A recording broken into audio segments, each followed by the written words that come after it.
Hello, I'm David Ephraim Larkin. I'm here to continue my game of Skyrim. Today is Monday, June 22nd, 2026. I'll play today until 2 o'clock this afternoon. I'm going to go west today in search of conclusion for the Galder Amulet quest. I got 3 fragments, but I haven't welded them together yet in some sort of resolution object. It's the functioning object of my aspiration. And so they remain fragmented, and I will go west, trying to tie that all together. I'll take my new warhorse, of course, and before I go, I'll begin with my, by now, customary reading. And so,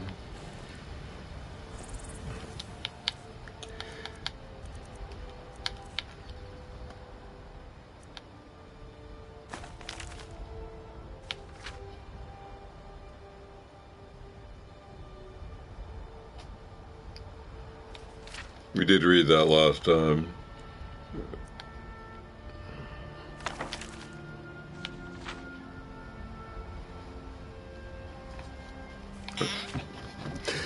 So I'll read this. A kiss, sweet mother. So you wish to summon the Dark Brotherhood. You wish to see someone dead. Pray, child, pray, and let the Night Mother hear your plea. You must perform that most profane ritual, the Black Sacrament. Create an effigy of the intended victim, assembled from actual body parts, including heart, skull, bones, and flesh. Encircle that effigy with candles. The ritual itself must then commence. Proceed to stab the effigy repeatedly with a dagger rubbed with the petals of a nightshade plant, while whispering this plea. Sweet mother, send your child unto me, for the sins of the unworthy must be baptized in blood and fear. And wait, child, for the dread Father sitteth reward the patient. You will be visited by representatives of the Dark Brotherhood, so be in the contract bound in blood.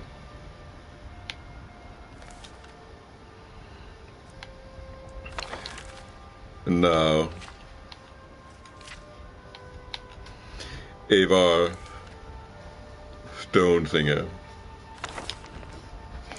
Sit quietly, child, and listen, for the story I tell you is a story of the ages. But what is it, grandfather? Is it a story of heroes and beasts? The grandfather looked patiently at the child, who was growing into a fine boy. Soon he'd see the value in the story, the lessons that were taught to each generation. Just listen, child, let the story take root in your heart. In a time before now, long before now, when the scowl were new, there was peace in the land, the sun was hot, and the crops grew long, and the people were happy in the peace that the All-Maker provided. But the scowl grew complacent and lazy, and they took for granted the land as only gift the All-Maker had given them. They forgot or chose not to remember that the adversary is always watching, and that he delights in tormenting the All-Maker and his chosen people. And so it was that the adversary came to be among the scowl. The adversary has many aspects. He appears in the unholy beast and the incurable plague. At the end of season, we will know him as Sarthag, the world devourer. But in these ages, he came to be known as the Greedy Man. The Greedy Man, that is what we call him, for to speak his name was certainly being ruined on the people, lived among the scowl for many months. Perhaps he was once just a man, but when the adversary entered into him, he became the Greedy Man, and that is how he is remembered. It came to be one day that the powers of scowl left them, and the strength left the arms of the warrior, and the shaman could no longer summon the beast to their side. The elders thought that surely the All-Maker was displeased, and some suggested the All-Maker had left them forever. It was then that the Greedy Man appeared to them and spoke. You of the scowl have grown fat and lazy. I have stolen the gifts of your All-Maker. I have stolen the oceans so that you will forever know thirst. I have stolen the lands, the trees, and the sun so your crops will wither and die. I have stolen the beasts, and so you will go hungry. And I have stolen the wind, so you live without the spirit of the All-Maker. And until one of you can reclaim these gifts, the scowl will live in misery and despair. For I am the Greedy Man, and that is my nature. And the Greedy Man disappeared. The members of the Skull spoke for many days and nights. They knew that one of them must retrieve the gifts of the All-Maker, but they could not decide who it should be. I cannot go, said the elder, for I must stay to lead the Skull and tell her people what is the law. I cannot go, said the warrior, for I must protect the Skull. My sword will be needed in case the greedy man reappears. I cannot go, said the shaman, for the people need my wisdom. I must read the portents and offer my knowledge. It was then that a young man called Ivar lifted his voice. He was strong of arm and fleet of foot, though he was not yet a warrior of the Skull. I will go, said Ivar, and the Skull laughed. Hear me out, the boy continued. I am not yet a warrior, so my sword will not be needed. I cannot read the portents, so the people will not seek my counsel, and I am young and not yet wise in the ways of the law. I will retrieve the gifts of the All-Maker from the greedy man. If I cannot, I will not be missed. The Skull thought this briefly and decided to let Ivar go. He left the village next morning to retrieve the gifts. Ivar first set out to retrieve the gift of water as they traveled to the Waterstone, and there the All-Maker first spoke to him. Travel west to the sea and follow the swimmer to the waters of life. So Ivar walked to the edge of the ocean, and there was a swimmer, a black horker, sent from the All-Maker. The swimmer dove into the waters and swam very far, and far again. Ivar was strong, though, and he swam hard. He followed the swimmer to a cave, swimming deeper and deeper, his lungs burning and his limbs exhausted. At last he found a pocket of air, and there, in the dark, he found the waters of life. Gathering his strength, he took the waters to swim back to the shore. Upon returning to the Waterstone, the All-Maker spoke. You return the gift of water to the Skull. The ocean again will bear fruit, and the thirst will be quenched. Ivar then traveled to the Earthstone, and there the All-Maker spoke to him again. Enter the cave of the hidden music and hear the song of the earth. So Ivar traveled north and east to the cave of the hidden music. He found himself in a large cavern where the rock hung from the ceiling and grew from the ground itself. He listened there and heard the song of the earth, but it was faint. Grabbing up his mace, he struck the rock to the floor, and time with the song grew louder until it filled the cavern in his heart. Then he returned to the earth's stone.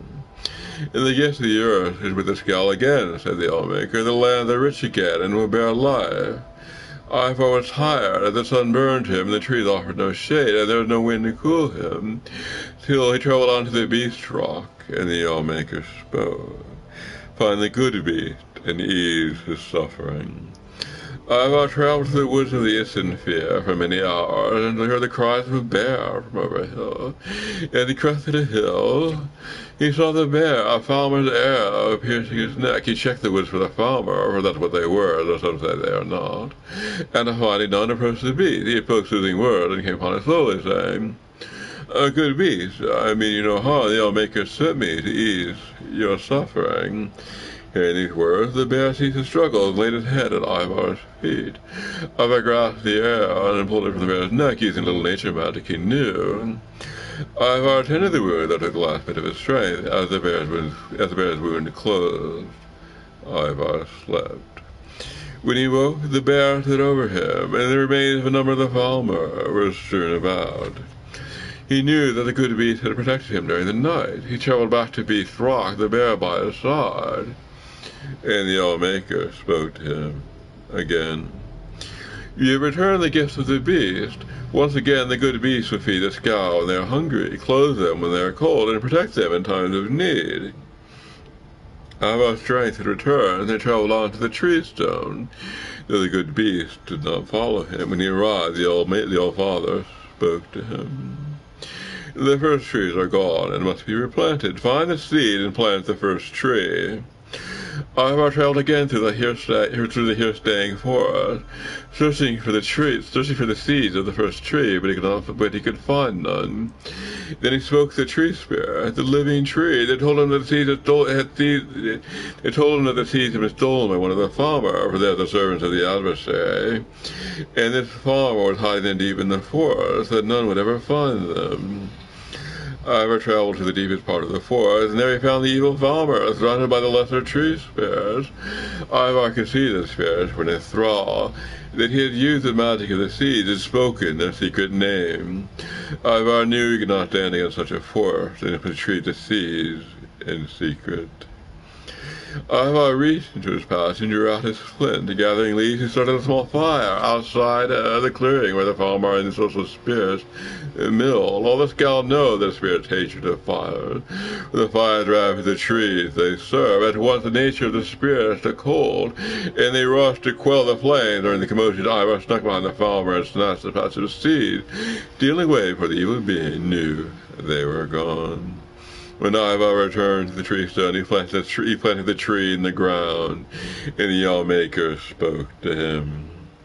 The gift of trees was restored. Once again, the trees and plants will bloom and grow, and provide nourishment and shade. Ivar was tired, for the sun would only burn, and the wind would not yet cool him, but he rested briefly in the shade of the trees. His legs were weary and his eyes heavy, but he continued on, traveling to the sunstone. Again the Allmaker spoke. A gentle warmth of the sun is stolen, and now it only burns. Free the sun from the halls of penumbra, and so Ivar walked west over the frozen land till he reached the hall of penumbra. The air inside was thick and heavy, and he could see no further than the end of his arm, till he felt his way along the wall. He heard the shuffling of his feet, and knew that this place held the unholy beast who would tear his flesh and eat his bones. For hours crept along until he saw a faint glow far at the end of the hall. There, from behind a sheet of perfect eyes, came a glow so bright he had to shut his eyes lest they be forever blinded. He plucked the flaming eye from one of the unholy beasts and threw it at the ice with all his might. A small crack appeared in the ice, then grew larger. Slowly the light crept out between the crack, widening and splitting the ice wall into pieces. With a deafening crack, the wall crumbled and light rushed over the Ivar and through the hall. He heard the shrieks of the unholy beasts as they were blinded and burned. He ran out of the hall, following the light, and collapsed on the ground outside. When he was able to rise again, the sun again warmed him, and he was glad for that. He traveled back to the sunstone where the Allmaker spoke to him. The gift of the sun is the skies once again. It will warm them and give them light. Ivar had one final gift he had to recover, the gift of the wind, so he traveled to the windstone far on the western coast of the isles. When he arrived, the Allmaker spoke to him, giving him his final task. Find the greedy man and release the wind from its captivity. So Ivar wandered the land in search of the greedy man. He looked in the tree, but the greedy man did not hide there. Nor did he hide near the ocean or the deep cave, and the beast had not yet seen him in the dark forest. Finally Ivar came to a crooked house. Nearly here he would find the greedy man. "Who are you," shouted the greedy man, "that you would come to my house?" "I am Ivar of the Scowl," said Ivar. "I am not warrior, shaman, or elder. If I do not return, I will not be missed. But I have returned the ocean and the earth, the trees, the beasts, and the sun. I will return the winds to my people, that we may feel the spirit of the Allmaker in our souls again." And with that he grabbed up the greedy man's back and tore it open. The winds rushed out with gale force, sweeping the greedy man up and carrying him off far from the island. Ivar breathed in the winds and was glad. He walked back to the windstone where the Allmaker spoke to him a final time. "You have done well, Ivar. You, the least of the Scowl, have returned my gifts to them. The greedy man is gone for now, and should not trouble your people again in your lifetime. Your Allmaker is pleased. Go now and live according to your nature." And Ivar started back to the Scowl village. "And then what happened, grandfather?" "What do you mean, child? He went home?" "No, when he returned to the village," the child continued, "was he made a warrior, or taught the ways of shaman? Did he lead the Scowl in battle?" "I do not know. That is where the story ends," said the grandfather. That is not an ending. That is not how stories end." The old man laughed, got up from a chair. "Is it not?"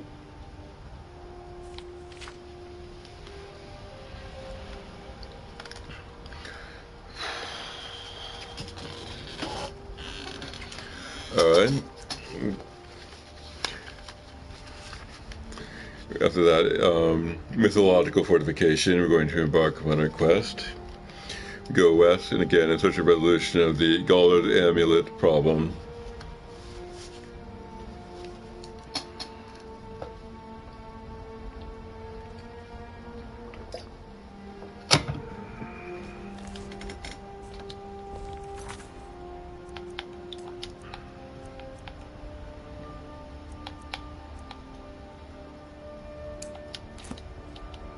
But I'm going to look for other quests that might be on the way.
This was not too far from Rorikstead. I could do these two, the Goat and the Black Star.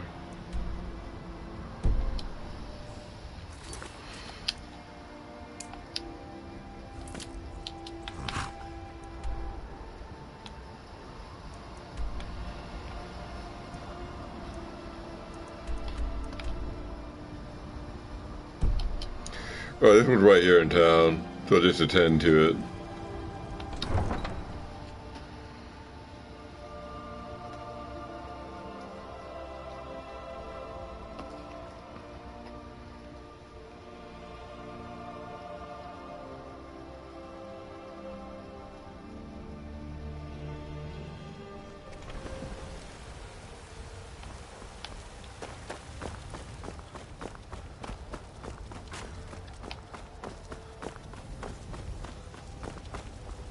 Do you get to the Cloud District very often? Oh, what am I saying? Of course you don't. Wait! I know you!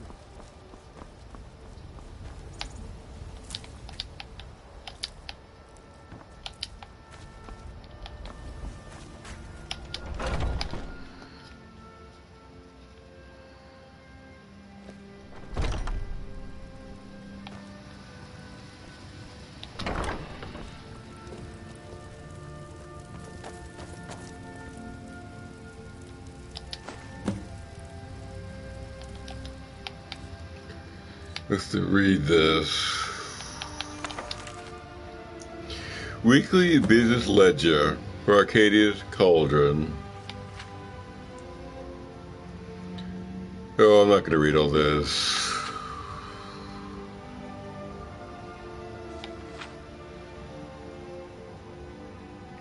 Okay, somebody tried to poison the Jarl. I have to track this down. It turns out that the Nord stable boy here took a malign lingering poison and paid 55 gold.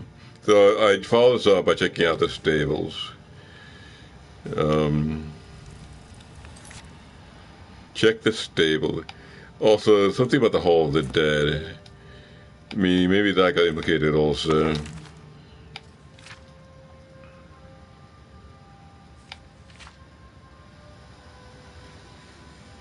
The priest of Arcade here, took virulent poison for 174 gold. That's the Hall of the Dead. On the left bottom there, priest of Arcade, virulent poison, 174 gold. And on the right here, the North stable boy, malign lingering poison, 55 gold. So we suspect that the temple and the stable are trying to poison the Jarl. Go check them both out. They're right here in town. Find tonics.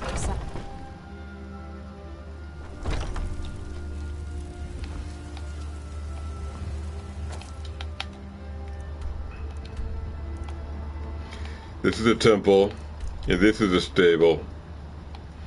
We'll go to the stable first. You know what's wrong with Skyrim these days? Damn Stormcloak rebels. Guess that's outside the wall. It is.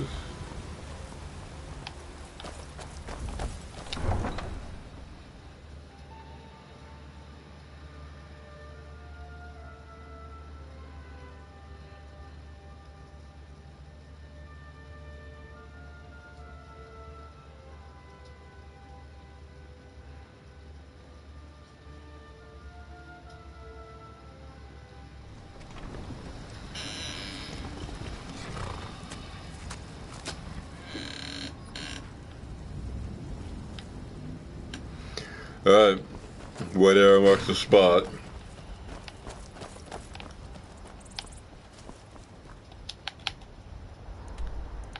That'd be here, the stables.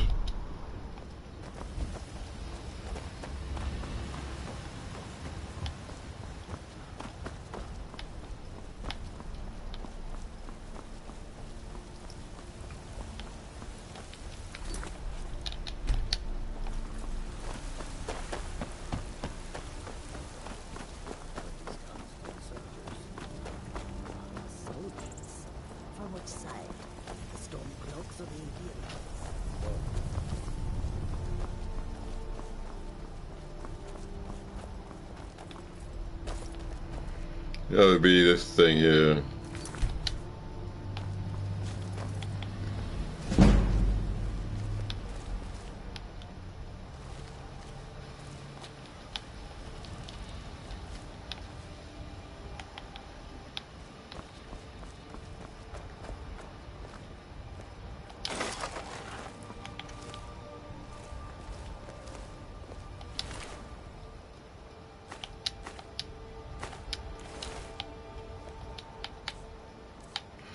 Got to detect life spell out of this.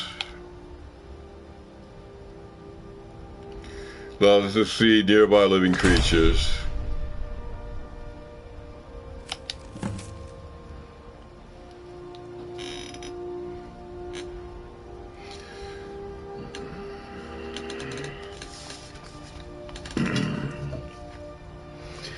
The Dark Elf was smart to choose me. Regardless, I can pass that stable boy easily enough. I'll tell the shopkeeper I got bucked by a wild one and landed face first into the briars. I'm smart like that. The other bandits always poke fun at my face, saying it looks like a newborn babe. When it comes in handy for a job like this, I'm seeing how well the Dark Elf pays, the entire gang will be looking for a razor pretty soon. Speaking of which, I'm supposed to meet my mysterious benefactor back at the stables, not at the Silent Man's camp. Not sure why, but he said if I'm followed, it's best I stay in character until I'm well clear of the city gates. Well, I hope he doesn't sneak up on me while I wait. I nearly sold myself the last time. But smart guy that I am, I brought this tome to help me find him. Thing is, I opened it up and can't for the life of me figure out how it works. Only a matter of time, though, for a guy like me. I guess his benefactor sort of paid with a knife in the back. Common business practice. So we're gonna go. The guy comes from the Silent Moon's camp. If someone sends him and then paid him by this kind of early retirement plan, we're going to go to this camp and we're going to knock a few buckets, listen to what rattles, and see if we can figure out why they chose to mess with the Jarl, why they attempted to poison him with this device, presumably. If it's on the way, I should say. Otherwise, I'm not going to bother. Now, where were we?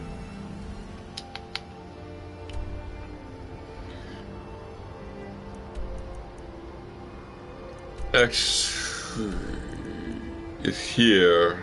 No, it is on the way. And so we'll go. We'll take this one.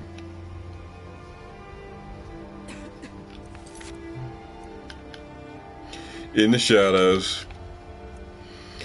We're going to take this one in the shadows, past the Skyrim, and the Black Star, all on our list so far. Legends Lost. Actually nearby also. Though we're going to take a look at this one.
Wait, I know you.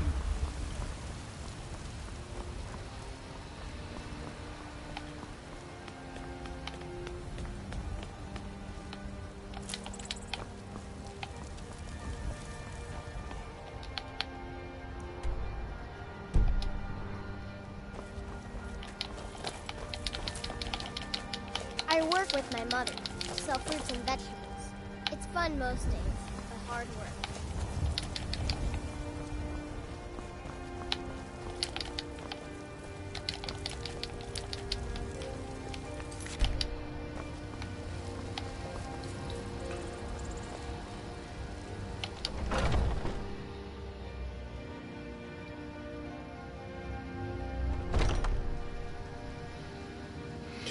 This quest said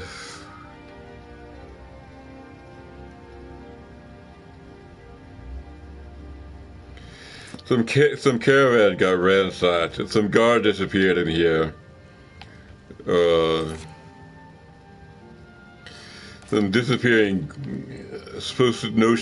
notional guard. This is last seen in here, linked to this place. To probable trader. And probable trader is right. Going to figure out what's what.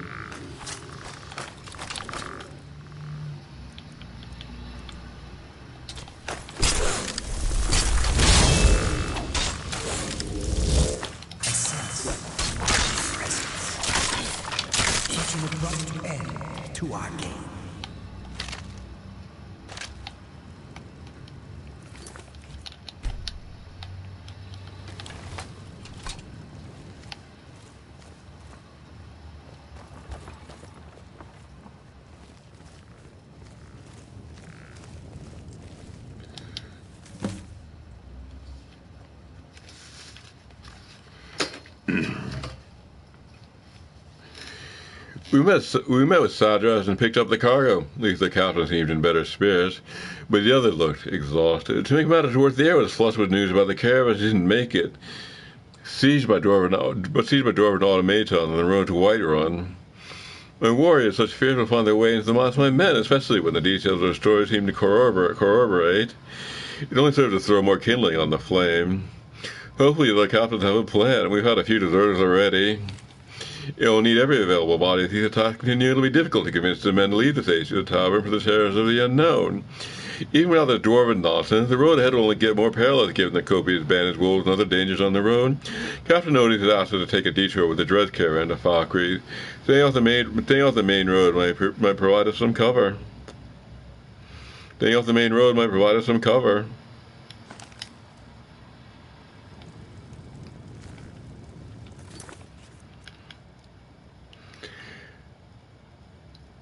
Alright, so apparently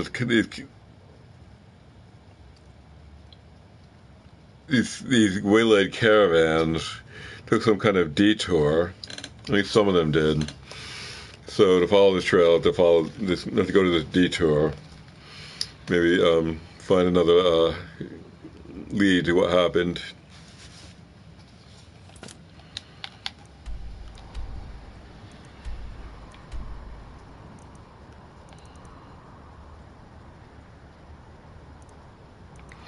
This detour is here.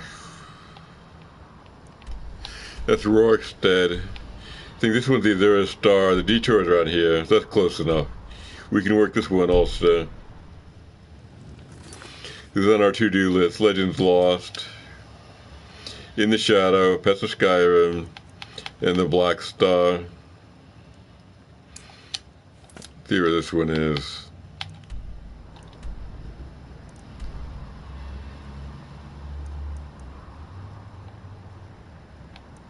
That's what the other directions. I'm going to skip that.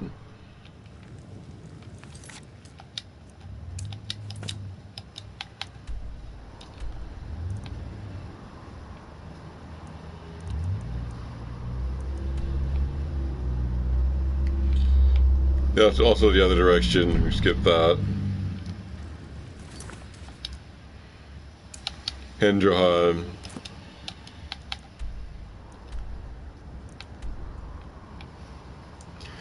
That's Rorkstead. The goat. Hendrheim's right here, so we'll take this one. And of course, it's the main object. We'll just stop here. It's not for one trip. We'll be late with treasure. We'll have to go back. That's Rorkstead. And this is our thing. We forged the Galdar amulet.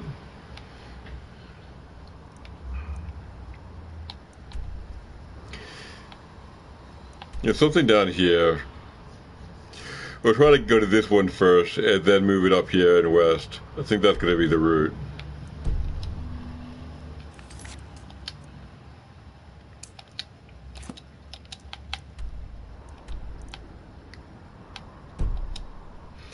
If I can remember which one that was.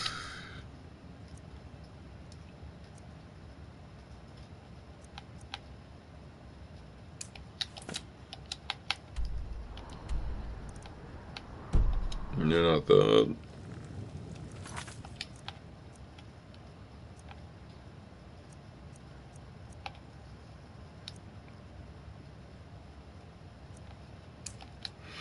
That one would be an altitude deep. Here.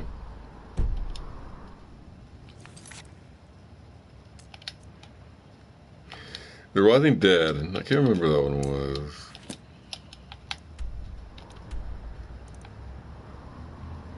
That's out of our way.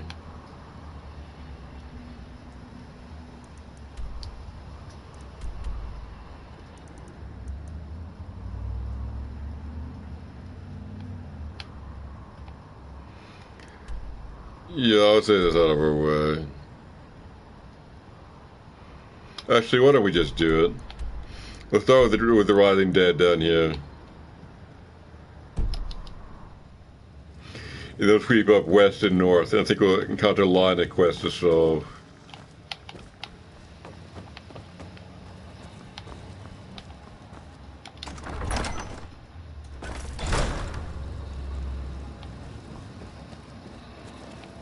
I spend so much with this terrible war. I'm a bit overwhelmed. Where are the catacombs?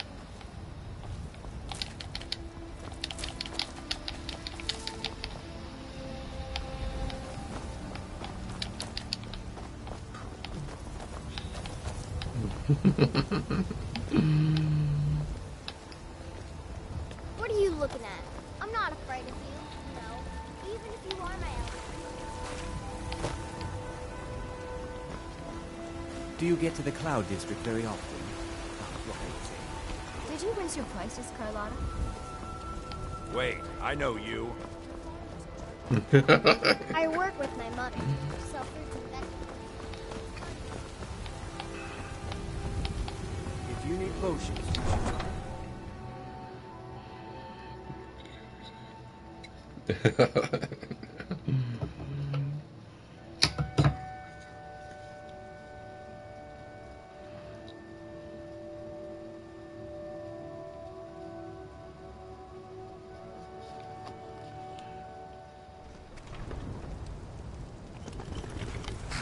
Okay, we're gonna go south to this ritual murder site.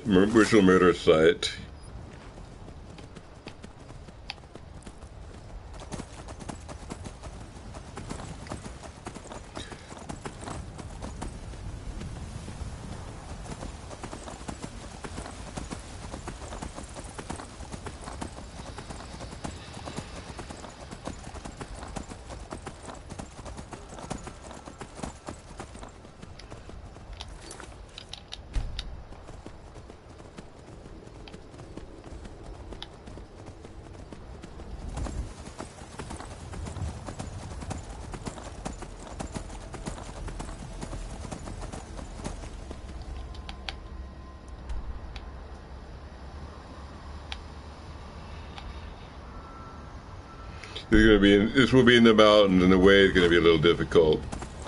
We just have to pick a path path somehow.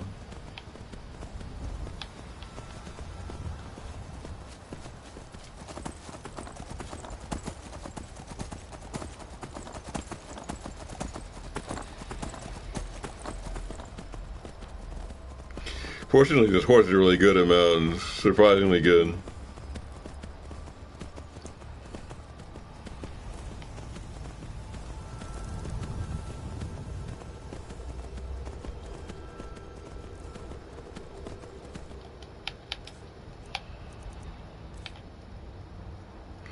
The Archmage's robes are warm.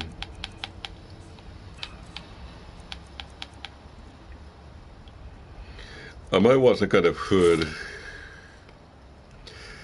Okay, I'm going to wear more Kai for additional warmth, though that'll attack my ability to shoot with the bow and arrow. Alright, we get off.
I might be missing quests, but I think I've got a full load right now. Good dog.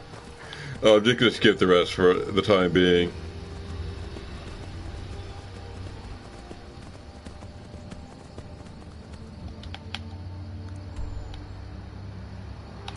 We're trying to slide by, west and then east, going south the whole time.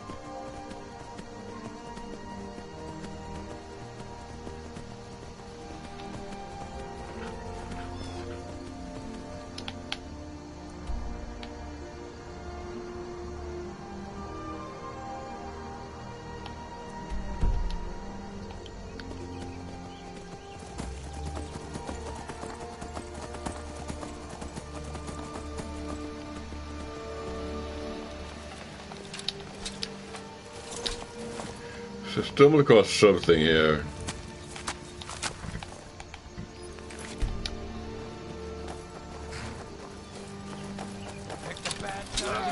It turns out they're bandits. Yeah!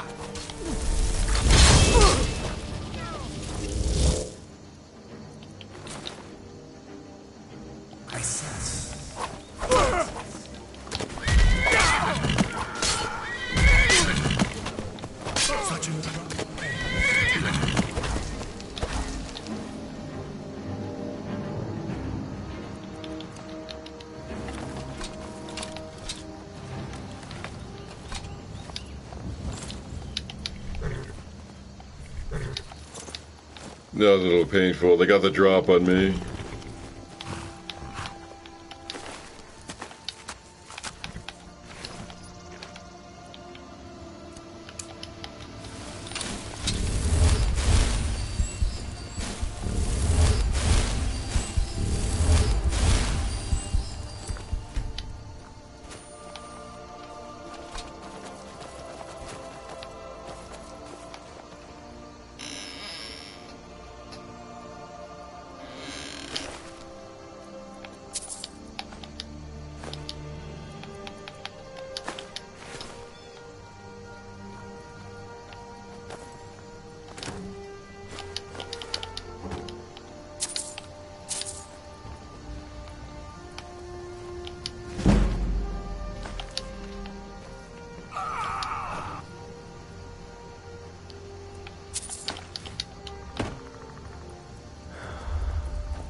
Yeah, I go this way, then east again.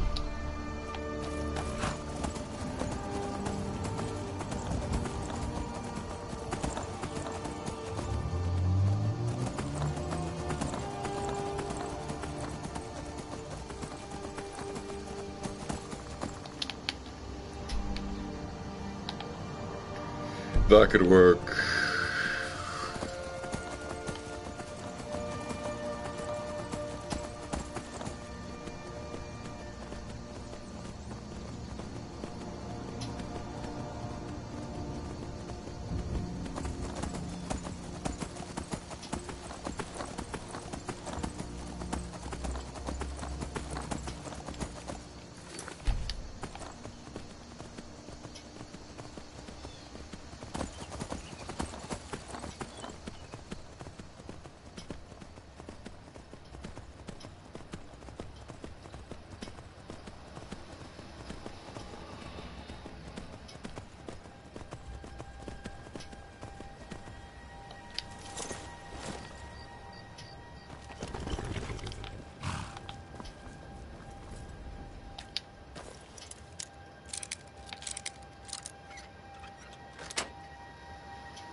Actually,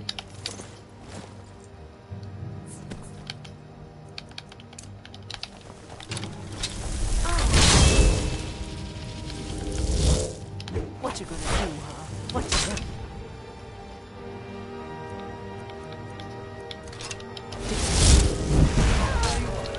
Stop running. It's all right.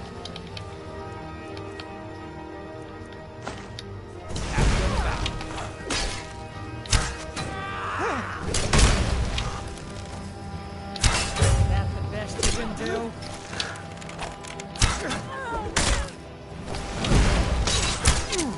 Just a scratch.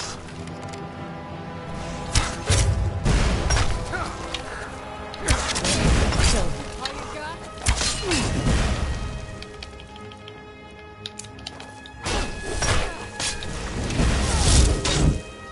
nope. And now switching my bound bow with unlimited arrows. I can take it.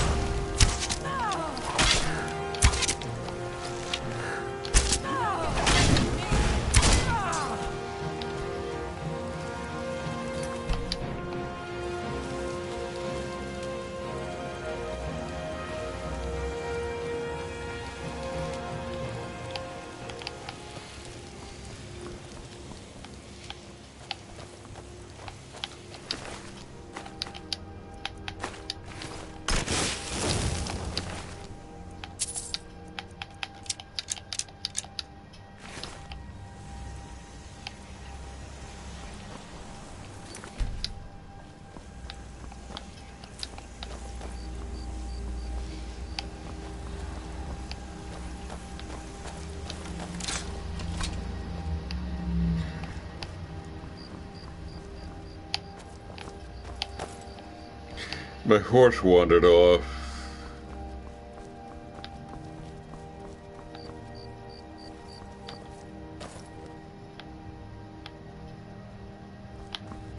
He's down here.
I'm gonna try going west and then around this way. I can't seem to get in through this route.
Okay, I have some food here. Fight off cold. Not much, but it'll have to do.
Third of Sun's Height, 4th Air, 201.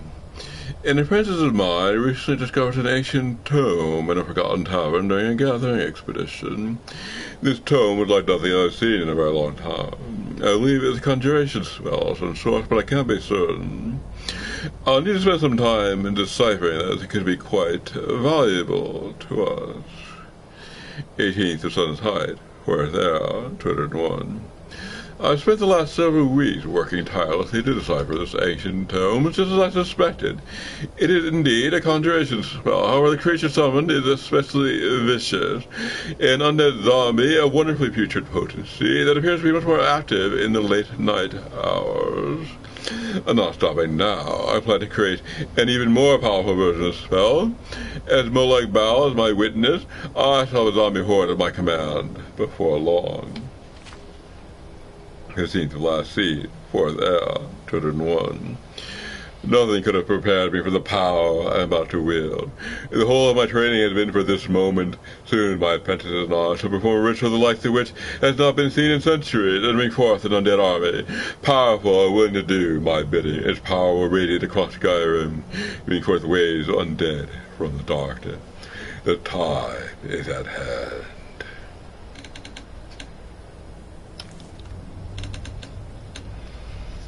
I believe I've actually completed the quest. The prize is this Conjure Foul Zombie spell, which I did not get to cast for my own undead army.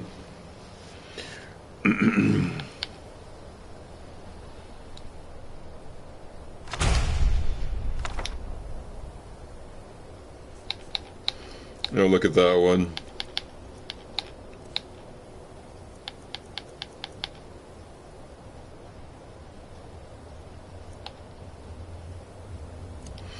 We use it instead of the flame atronach to see how well it fares. The same level of difficulty that is, say, an apprentice spell, but it's still so much cheaper. And if we can cast this, we may be able to cast we might be able to summon a bound bow not long afterwards. We're only going to pay 75 mana instead of 92 for the flame atronach, and even more for the undying ghost. So I think we're finished here.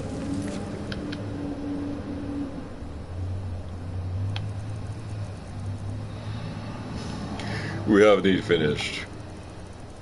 So we'll go back north, try to warm up.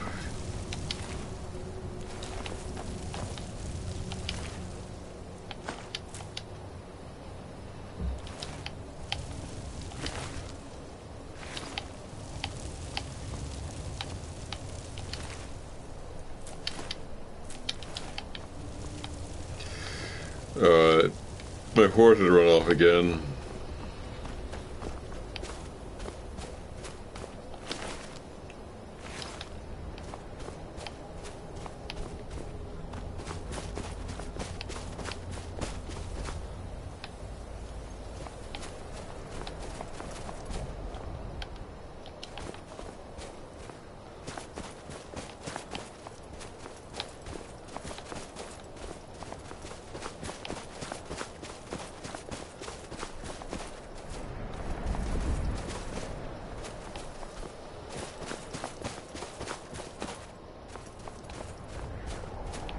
Up here.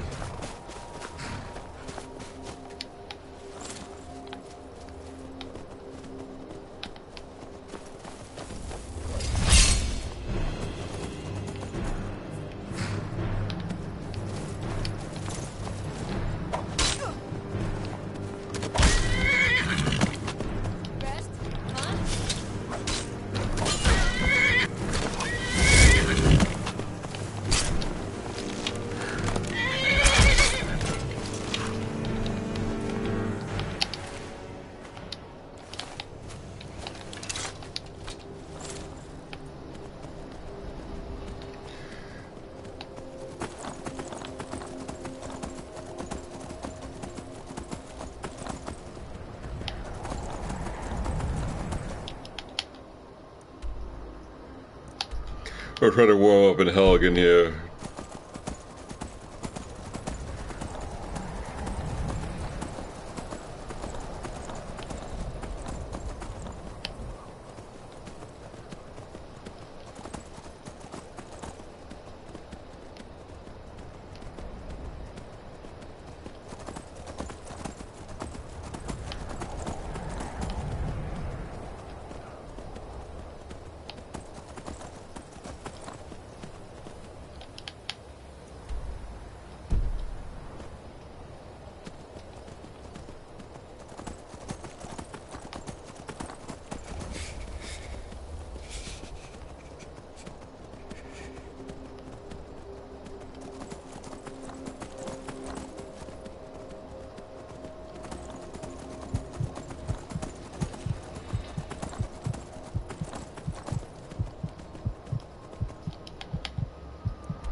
place is actually some wreck. There's a keep here. Maybe we can warm up in the keep.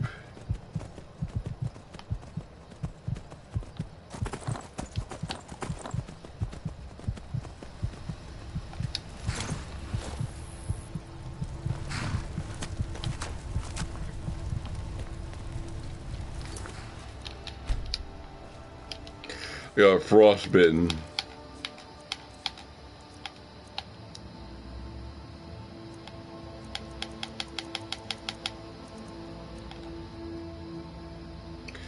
Then we're going to suffer for 24 hours.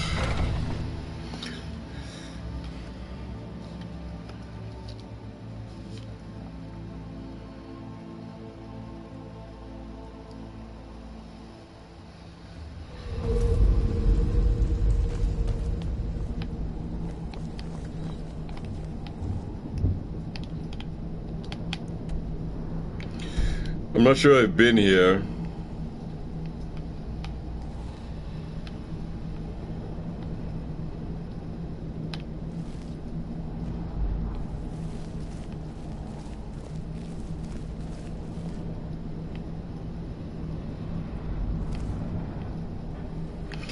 Guess I'll storm the place.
These beds are inviting, but apparently I can't sleep here.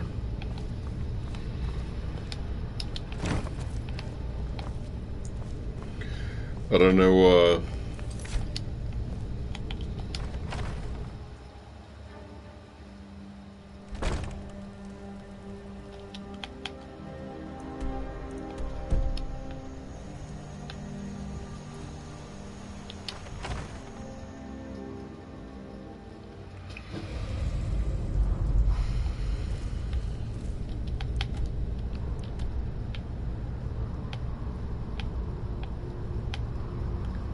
you know, it looks like I've been through this.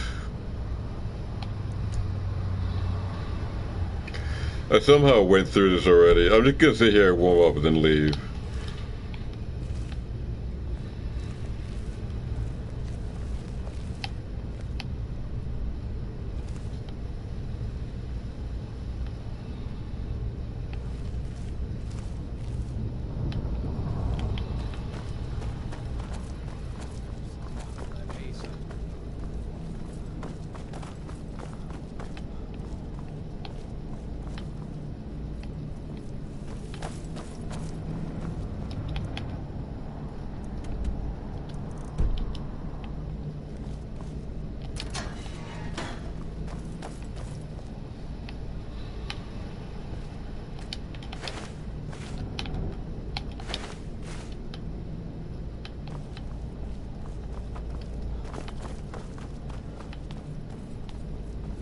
Final check.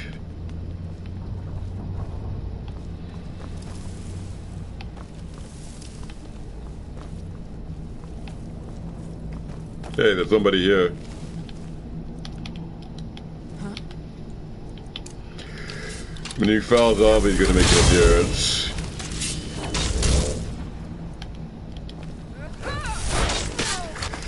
Yeah, I can summon him and then summon a bound bow.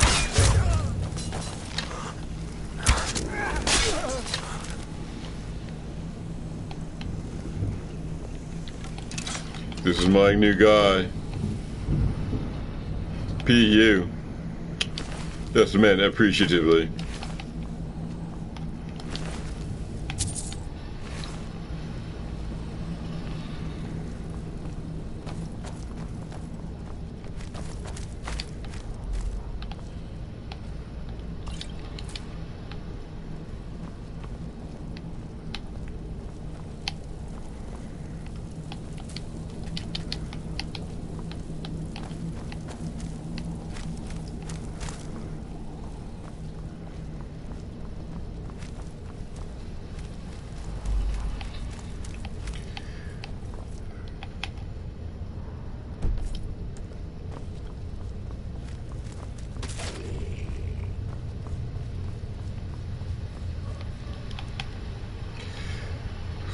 Well, I'm gonna leave anyway. I think this just got repopulated. But I've already cleared it.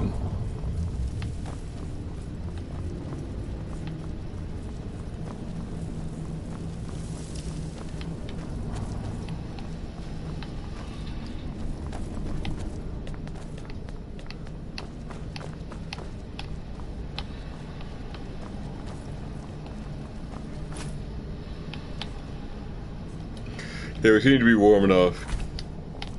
We'll head north and west.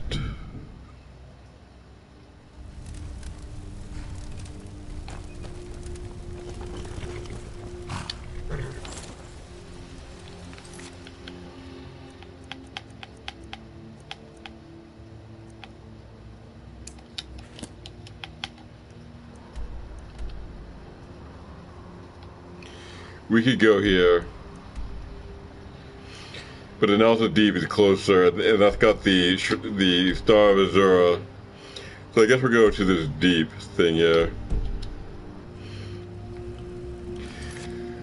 We seek the Black Star.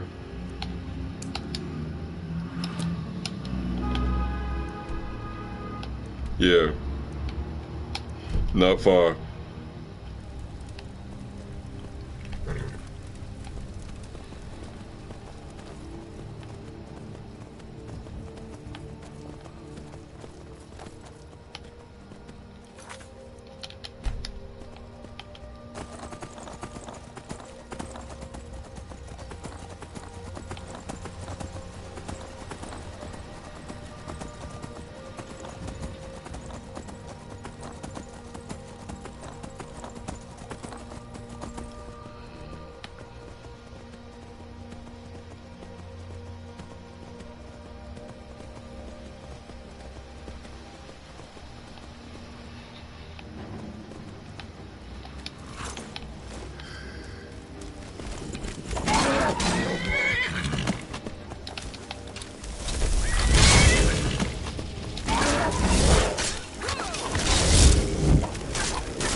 I'm not quite sure what to do about this.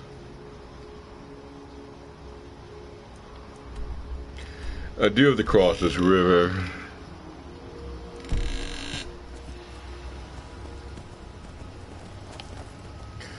Guess I'll try to swim for it.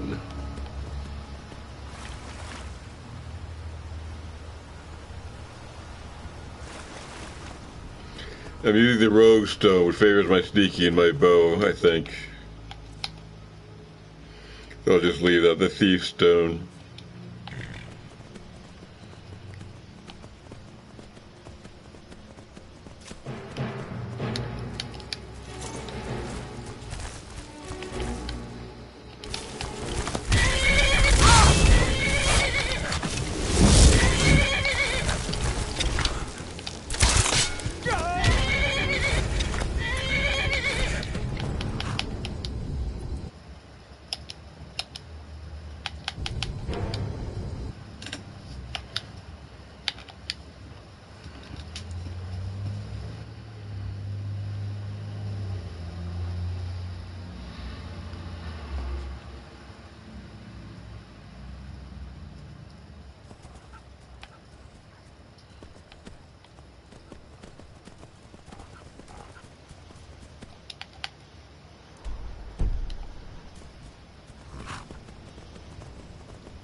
We're weary with much toil, and we need to rest.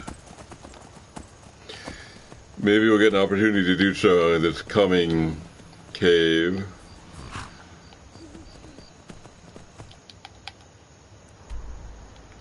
A tower, rather, and also deep. Yeah, there's a cave up here. We could just visit.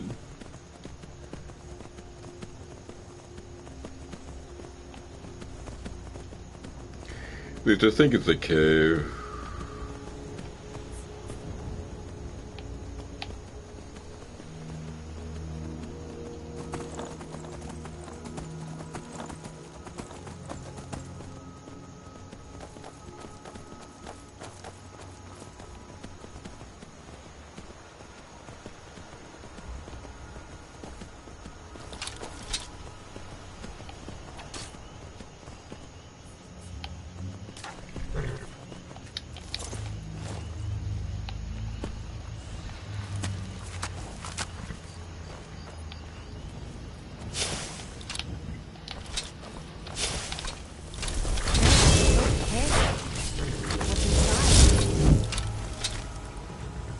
That was only Lydia. I thought she was a monster.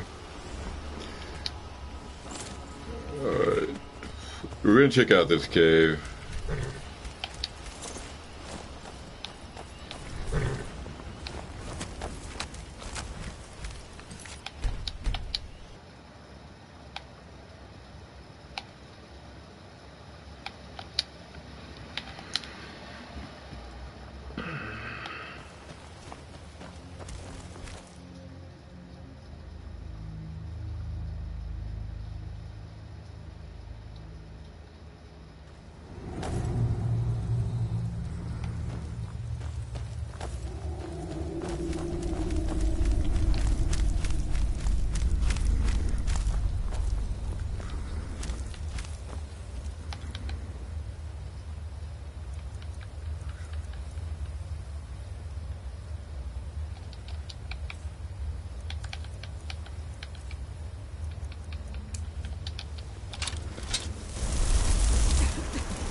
got a bad feeling about this.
The next was final kill from Lydia.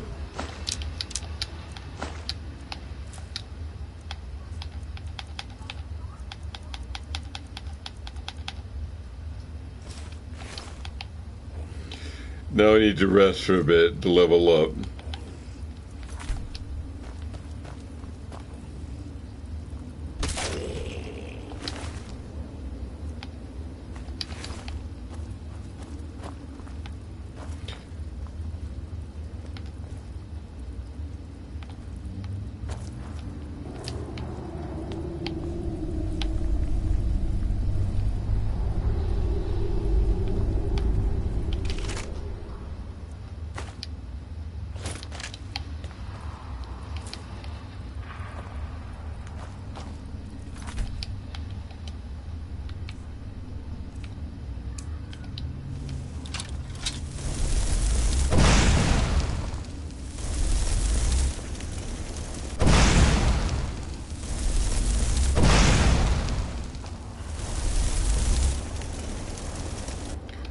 That's not a trap.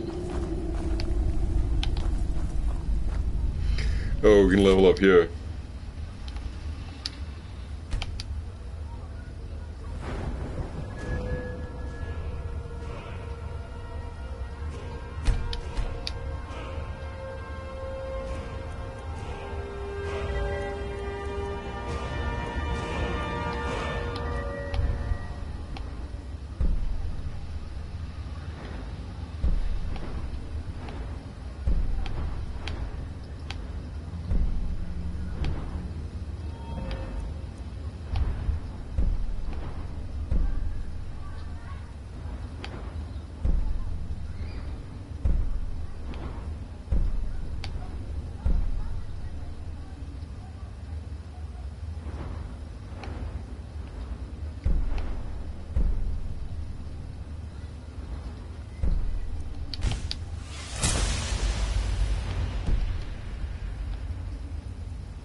That might help us somehow.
See if we cleared this.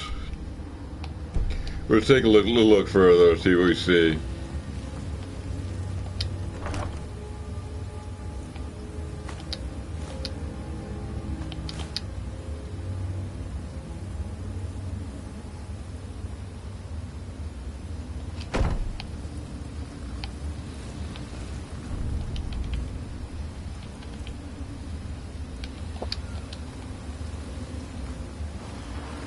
seen anything quite like that.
Alright, we're gonna go back the way we came in order to retrieve our horse.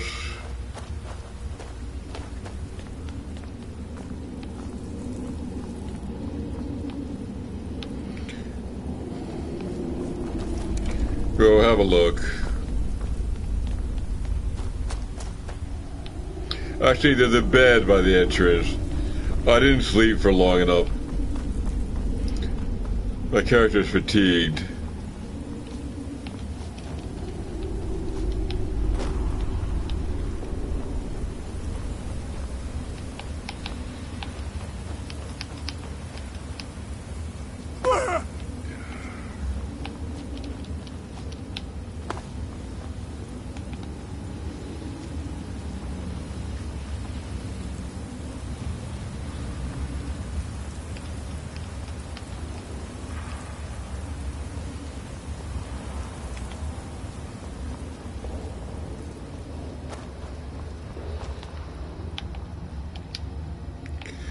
We'll take it for 8 hours.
We press out west to analysis deep. Try to grab the black star, which is an infinitely refillable soul gem.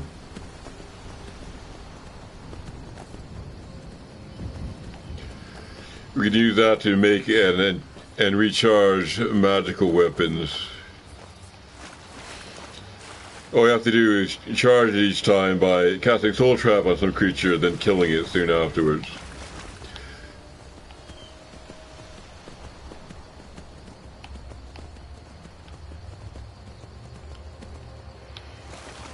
Horse is indeed capable.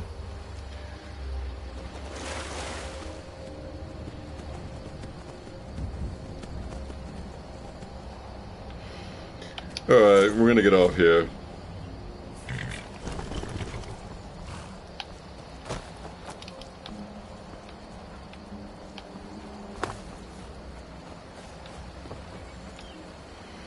The horse, remember, is right here.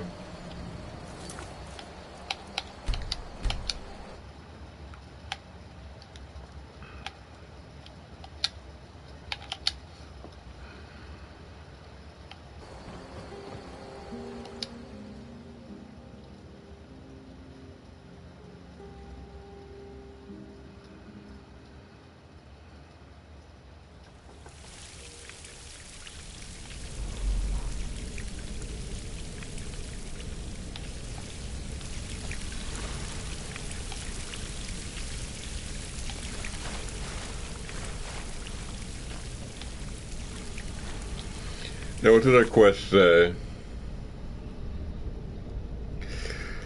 The old mentor of our informant Nellicor, Malin Varen, is somehow responsible for Osiris' star, and he's last known to be here. So we're going to hunt him down and see if we can extract this star from him or the vicinity. Never seen anything quite like that.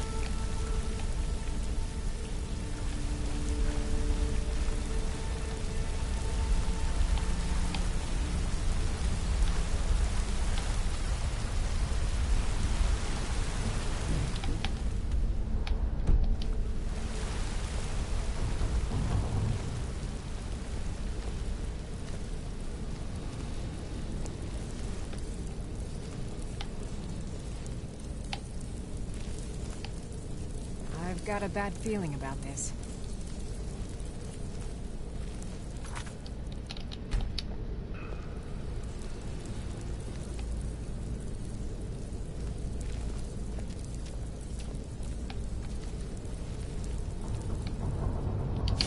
Oh.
to our game.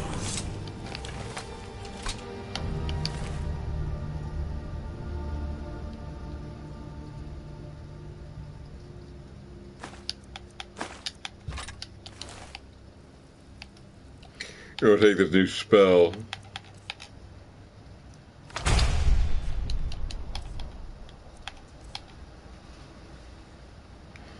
It's expensive, too expensive for us, but we'll keep it in mind.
I'm going to try to recover from being frostbitten.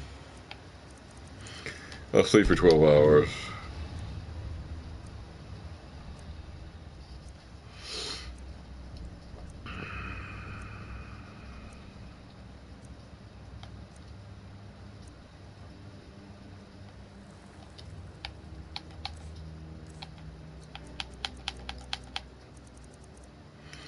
I did get over that.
seem to have cleared this.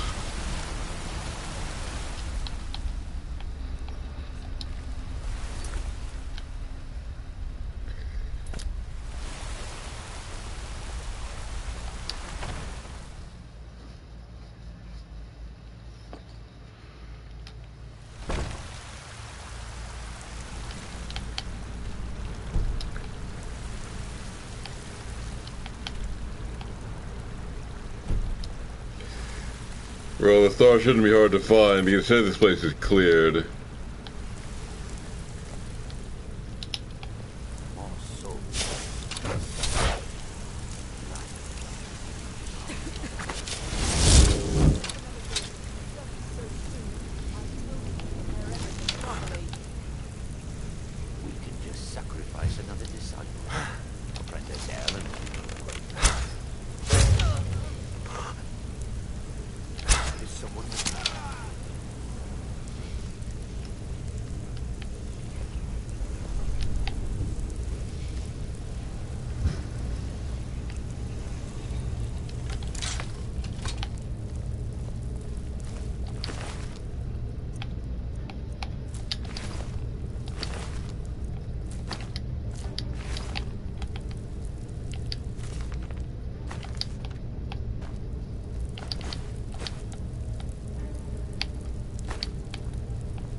The powerful frost mage.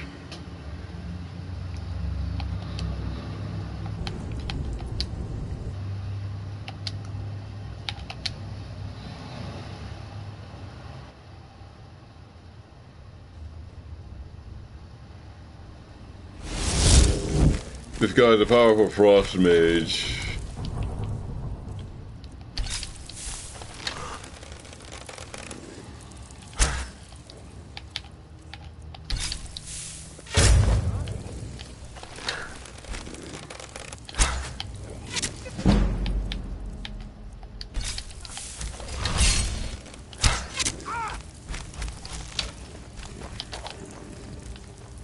I have to avoid his line of fire.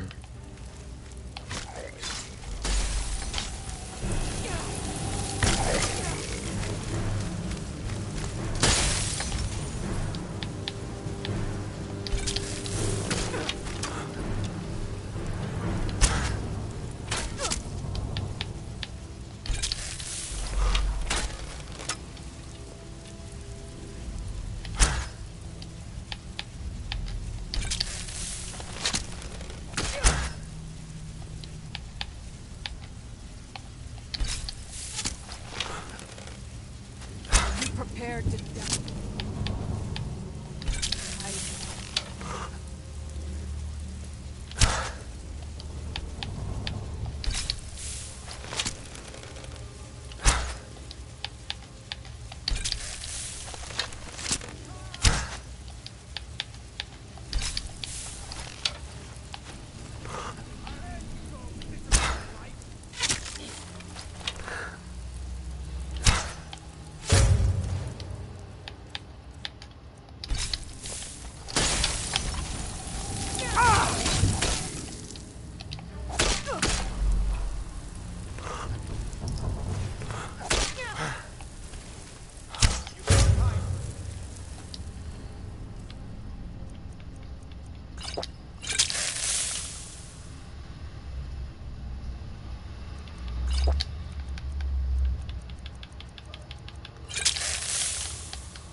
Kind has no place here.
Either a black note.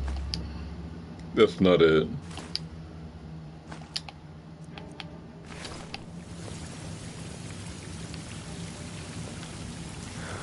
We're looking for a Zora star. We seem to find an ordinary black soul gem.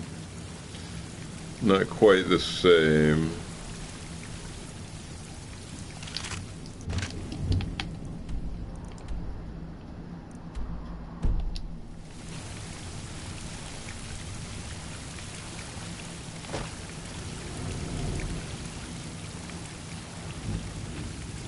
The arrow's right here. Oh.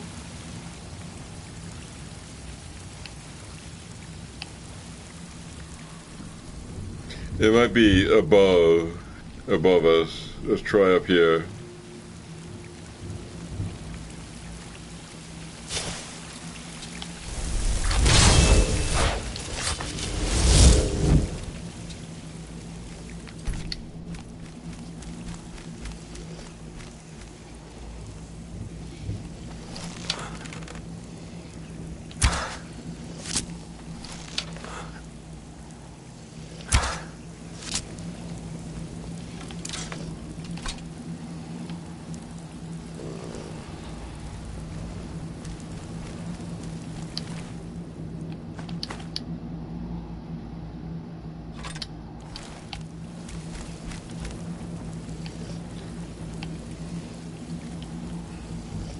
This is Malin Vera, the patron of the mage who sent us.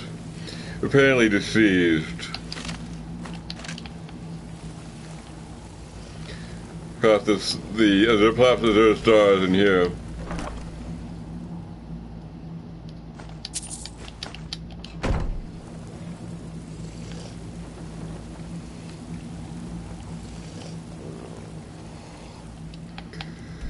We still not found it.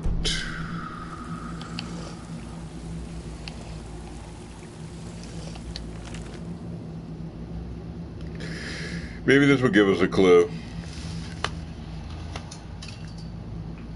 It's a black star, an achievement of magic over danger, by Malin Varen, a master enchanter.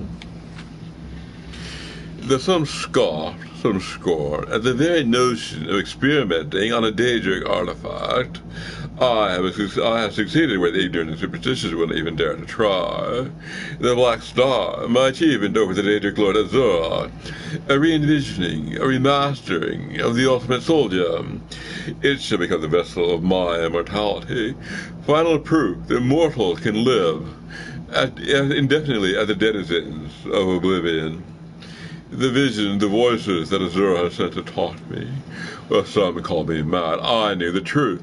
Nothing can be held sacred in the pursuit of advancing the very nature of magic itself. Let the Daedra send their foul images into my mind. They have given me the burning desire. In unrelenting discipline to shut out all influence, all morality. My disciples and I have built a new site, free of the prying eyes, these primitive minds in Winterhold, Fort Enalta. We had been conducting a few minor experiments before exile, some of which led to the disruption of the island.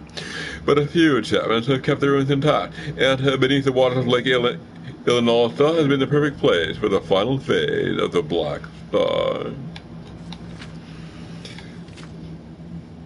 We had been conducting a few minor experiments before exile, some of which led to the disruption of the island, but a few enchantments have kept the ruins intact, and beneath the waters of Lake Illinalta has been the perfect place for the final fade of the Black Star. I have a feeling I'm supposed to go to the lake.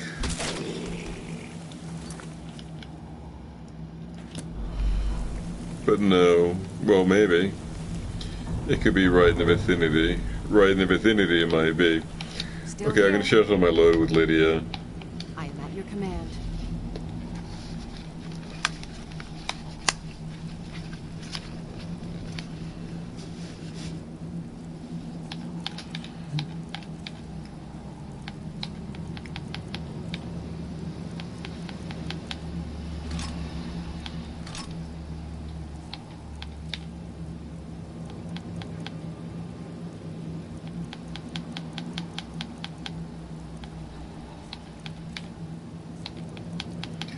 A lot of books I happen to have.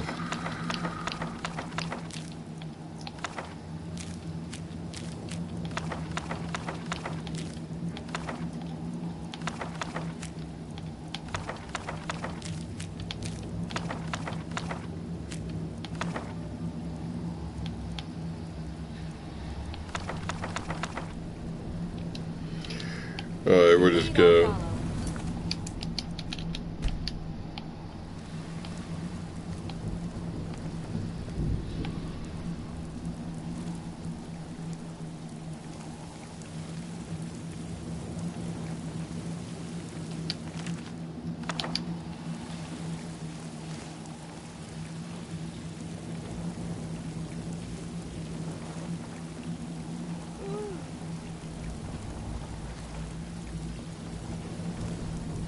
Oh.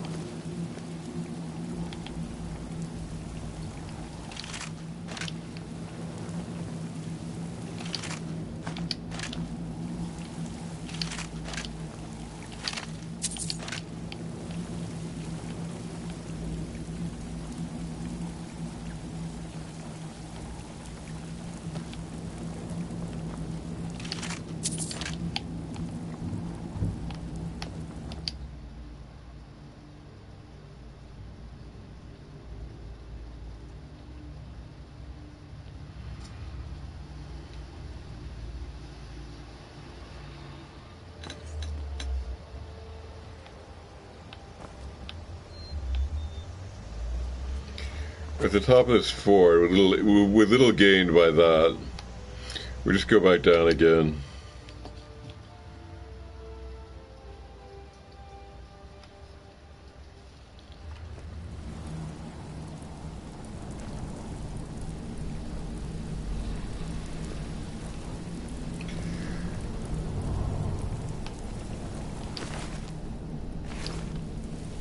Oh, here it is. Take broken Osiris star. Okay, got it. Bring the star back to Nellikar.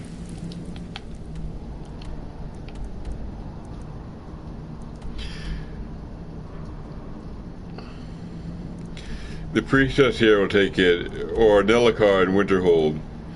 It's a long way away though, so that phase is just going to have to wait.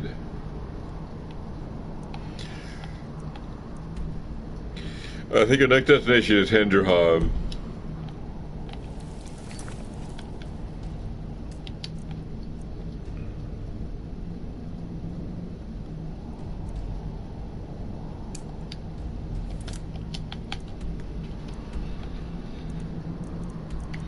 Oh, he go up here. I think I'll do Henderheim, then Rorkstead, and then I'll go east and do this, and then return to Whiterun. I'm kind of loaded with stuff, so I don't really have time to do much more.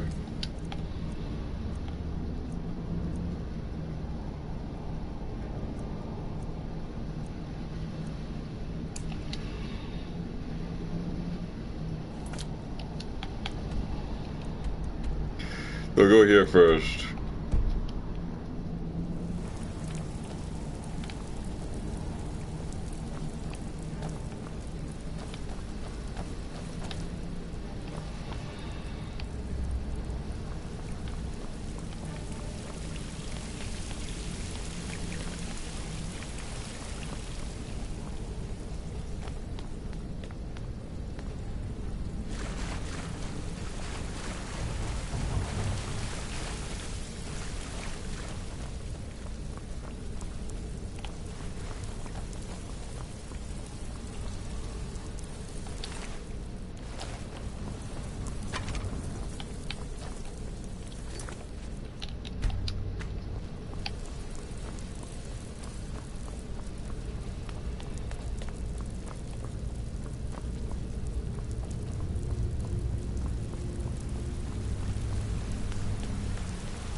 I'm going to take a 5-minute break as soon as I get out of this dungeon.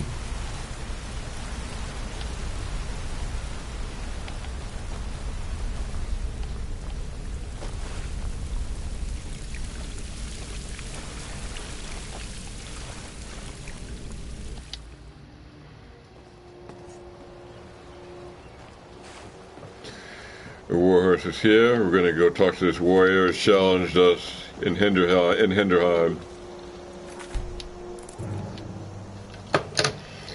I'll be back at 11:22 or 23. Say 23.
Alright, ready to resume.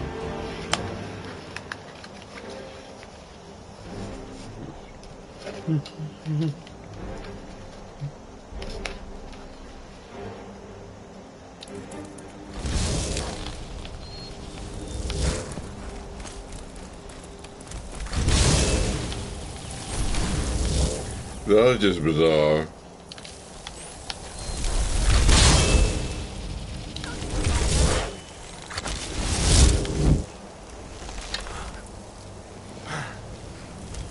I think Lydia summoned that. Yes, she did with her staff.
The arcade.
Okay, a warrior here challenged me to some sort of combat. I have to prove that I'm worthy in order to become his heir, I believe.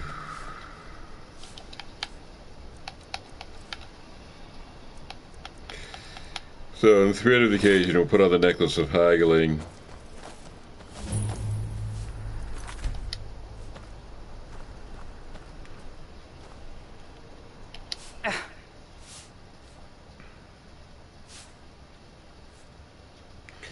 I come to accept your challenge. I understand.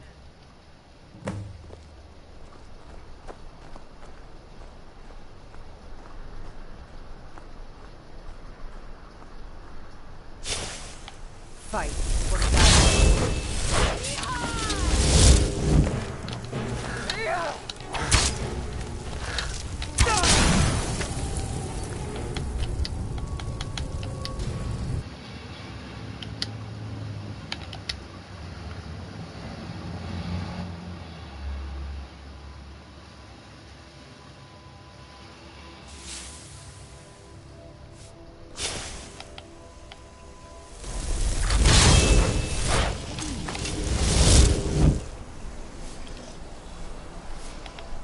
Is that magic? Careful, please. I received your letter. I understand.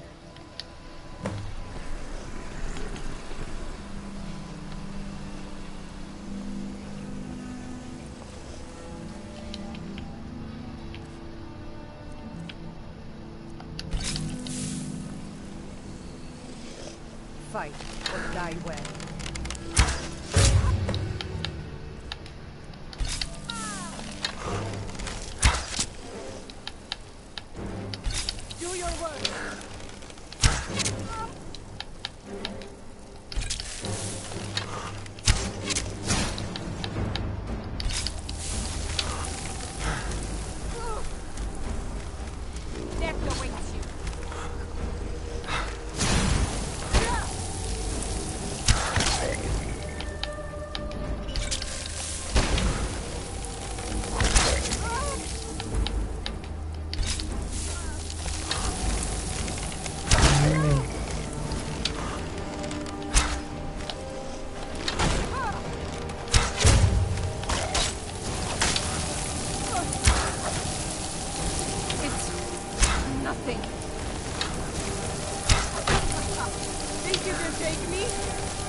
We'll leave our horse here.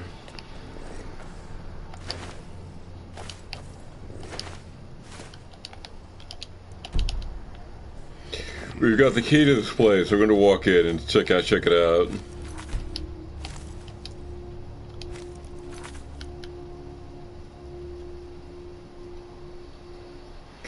I think I inherit this house now.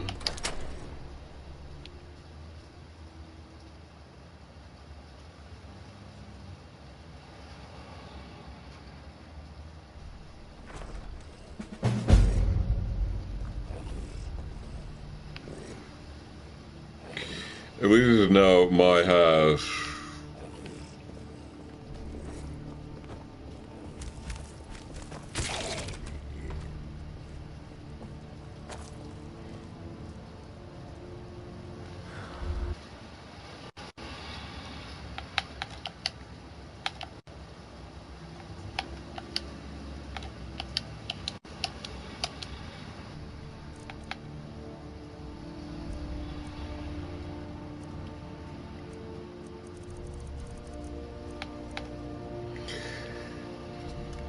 I received a letter regarding Henderheim, a warrior home nestled in the mountains north of Balgoltmon.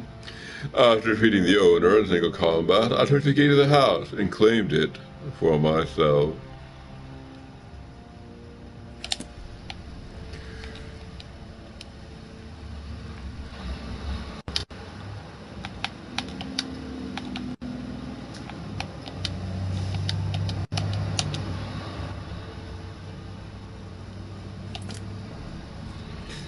Delectable things here.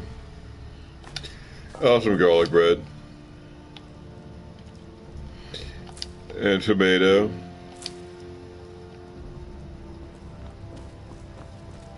Maybe a little cooking.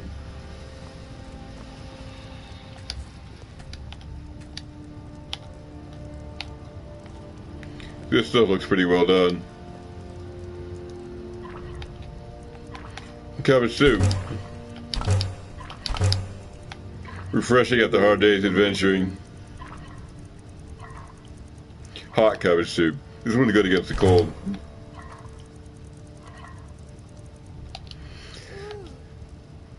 Maybe we'll have a little nap on our new bed.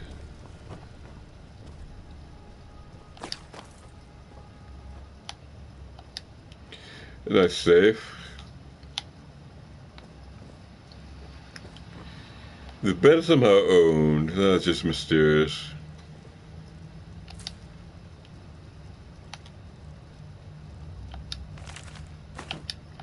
Riley's bookstore collection.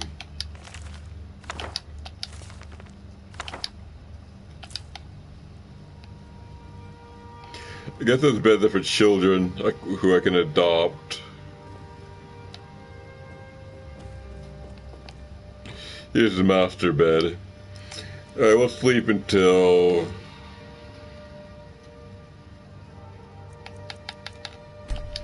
tomorrow morning.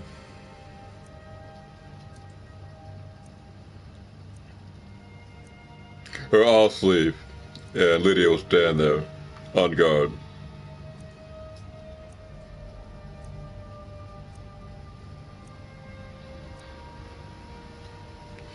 I guess we're ready to go.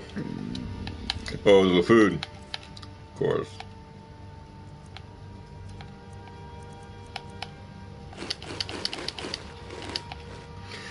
Got some garlic bread. And green apples. Nice combination.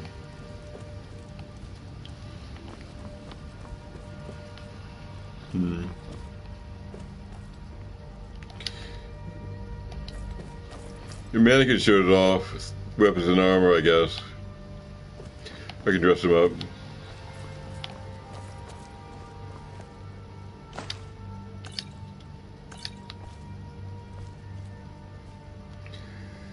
Alchemy.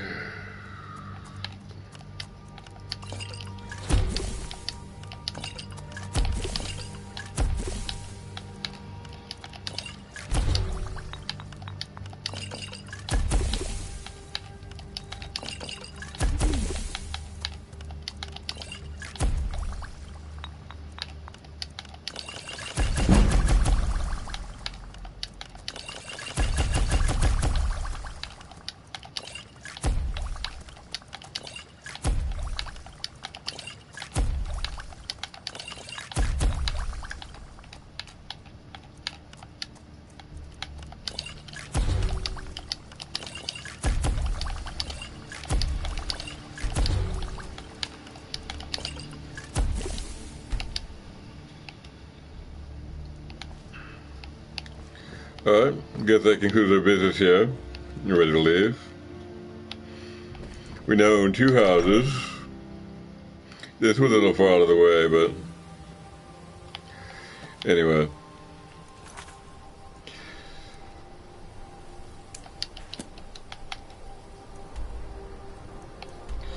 I believe our final mission is in Rorikstead.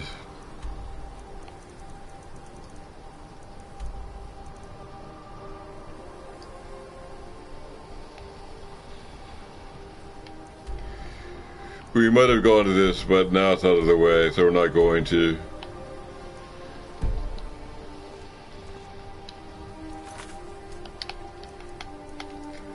We're gonna try to purchase a tamed goat in Halvar.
I believe this man is offering a goat for sale,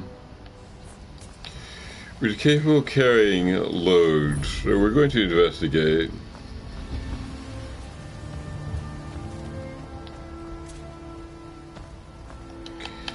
Necklace of haggling must be on, and it is.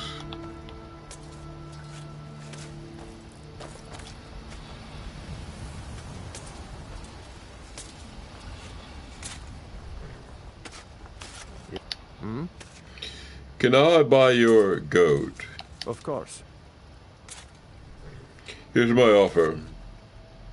For that price? Sure.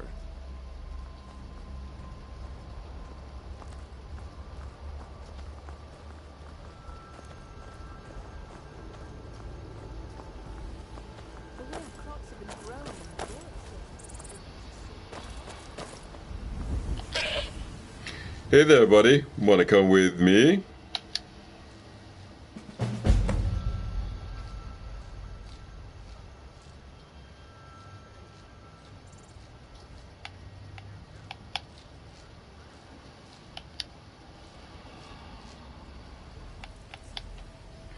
Okay, I can load up Hilda.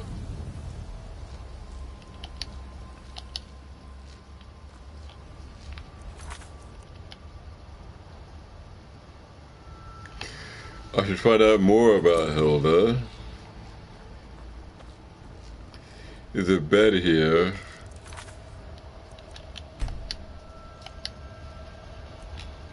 I'll take 2 hours of sleep and see what happens. Oh, I can see it's a book.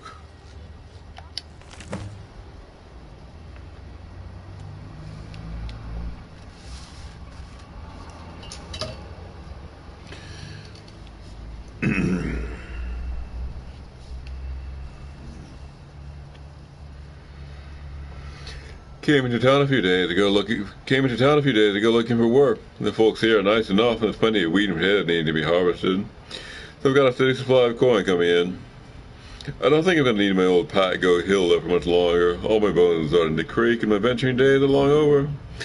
Now I just need to find someone willing to take care of her. Maybe get a few coins for her too, to strengthen those old bones for us in. I'm going to miss wandering the wilds of Skyrim. I saw so many strange and wonderful things out there. Pine trees, a tall mountain, old Nord tomb. No one's even stumbled across a wandering sphere made of pure ice. Even ran across a few folks trying their hand at taming different types of creatures. Don't know why they'd want anything but a loyal dog trusted to go like my Hilda, though. So them beasts hang out in the wild just aren't meant to be tamed.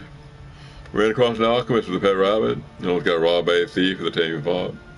Because the rabbit or fox could be docile, huh? But that pickpocket trying to train a skier must have been as mad as old Shio. And I don't want to think too hard about the vampire. You know, it's made a meal out of me. Could have sworn how to train frostbite spider. Give me a shiver just thinking about it.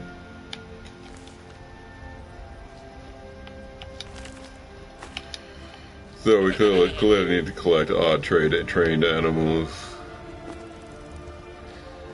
I hope that thing didn't displace my warhorse. I think it might have.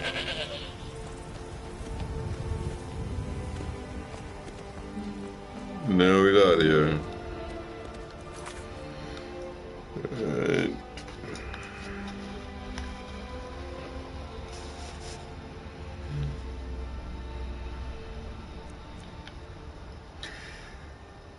We can find all these creatures out there somewhere.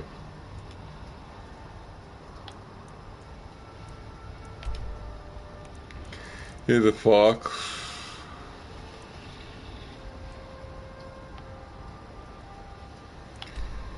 Here's a skeever. Here's a spider. Here's a rabbit.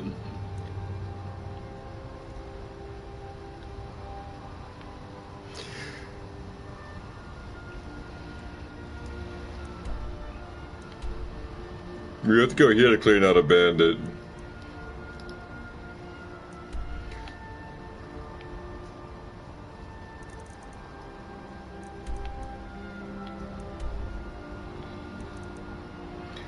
We'll grab the rabbit, then head up here for the bandit, then go back to town here. I think that once we're there's a fox rather. Once we're down here, we'll find there's another quest. I think.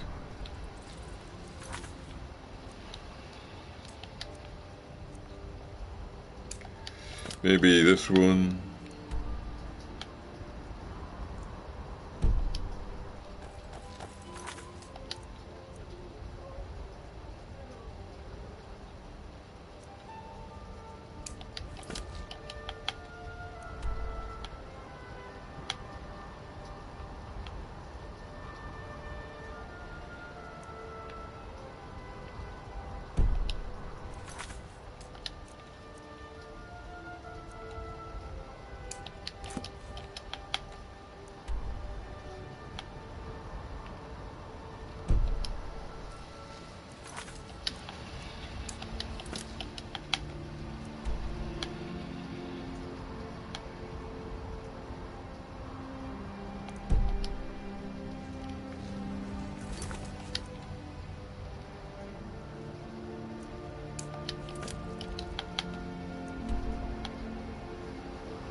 You know, someone didn't even get here.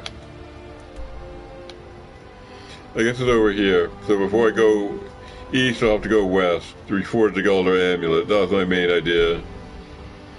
Yeah, I think I'll check out this one too, Argan Psalms.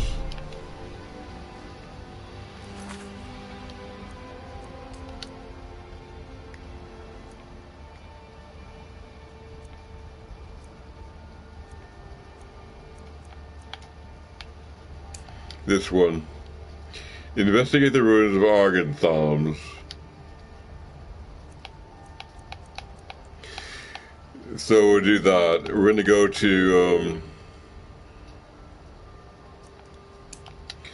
We're going to go west. We're going to try to reforge the amulet and then check out the ruins. I'm going to go here and take some stuff and just load them up.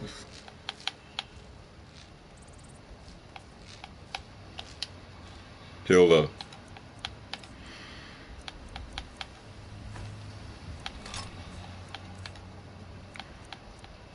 Give Lydia kind of a break.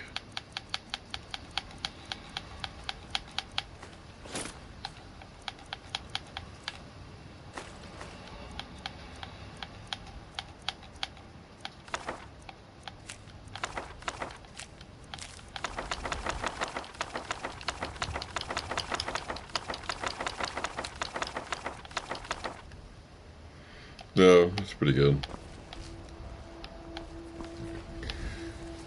So, horse, goat, Lydia, we're all ready. You can head out.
Need to hit that horse, mate. Anyway, we're ready.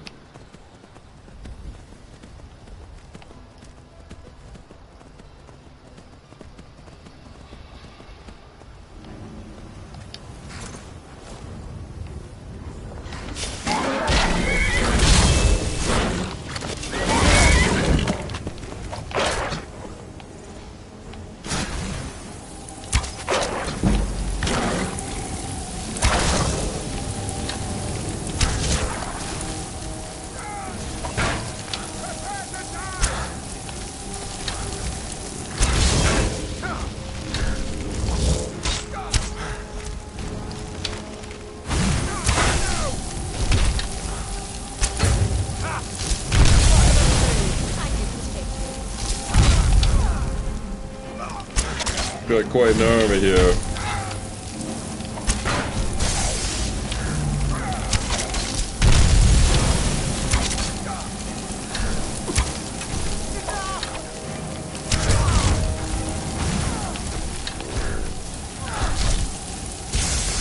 This is the end for you. Just a scratch.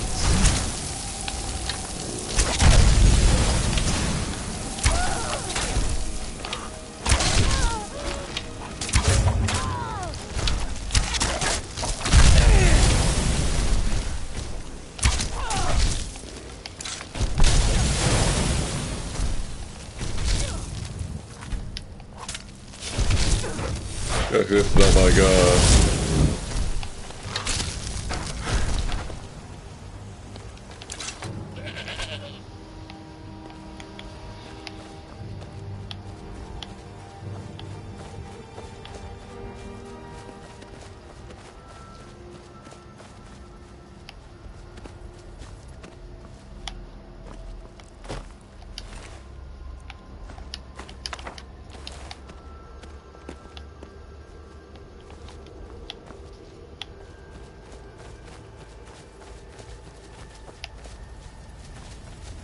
There's the horse.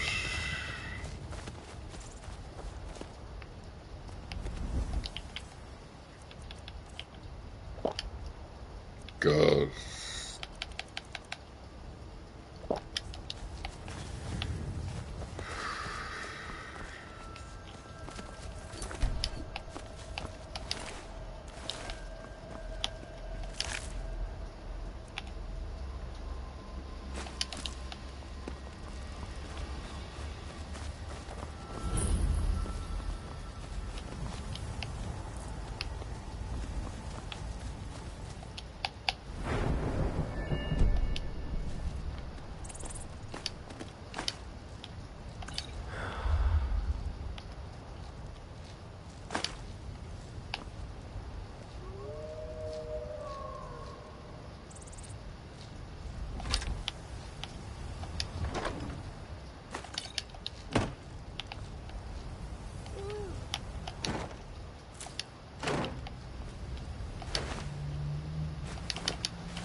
Appears the moldering ruins are here.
You got a new spell. This spell lets us absorb health. from my enemy.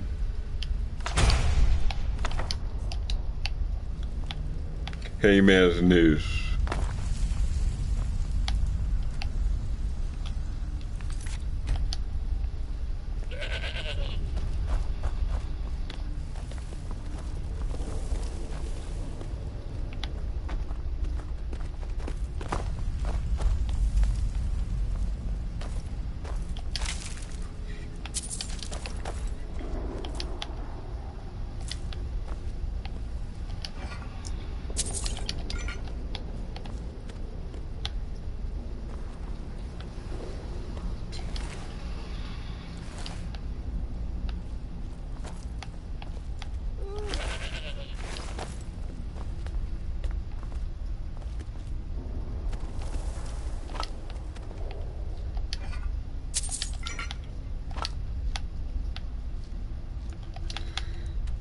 I guess we're ready to leave.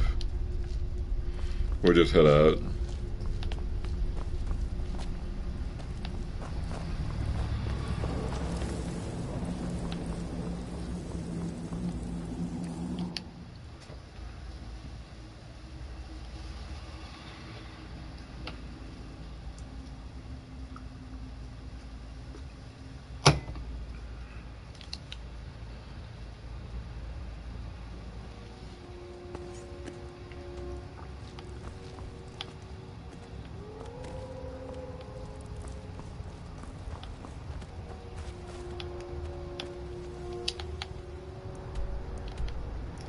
Yeah, we're heading out. We're continuing our journey west to the place where we will reforge the amulet.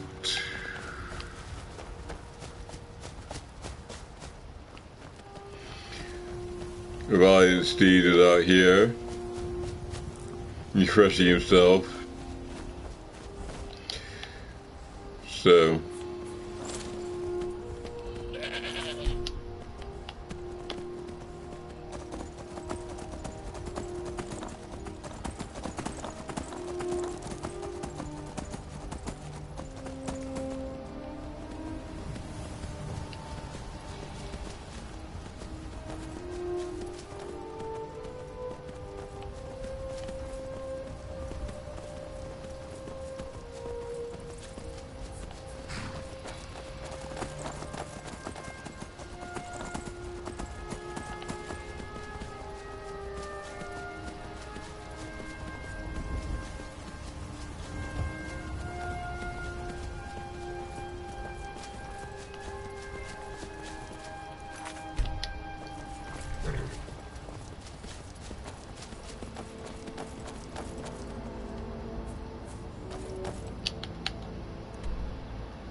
We have some difficult terrain here.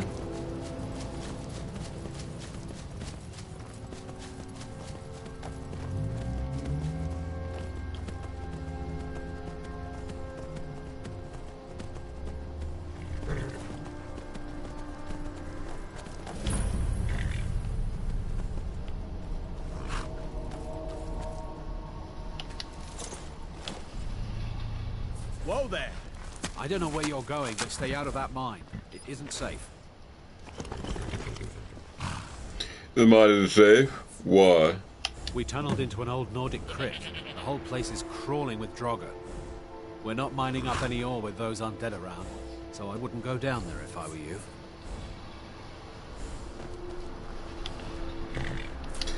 So of course we will go down. Mine closed until that crypt is clear. I hear talk about a regiment coming to clear.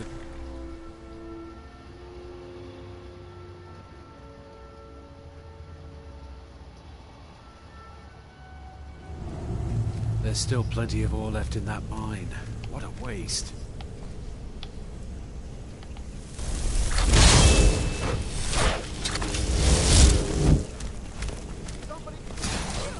Thought I heard something.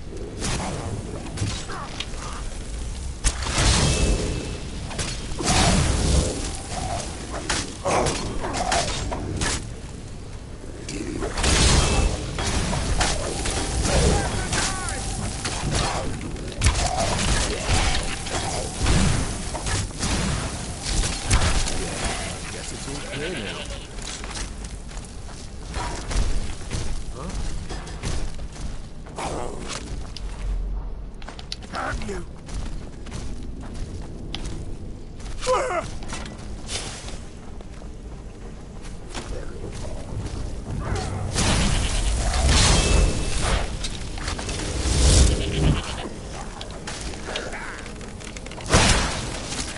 Guess it's all clear now.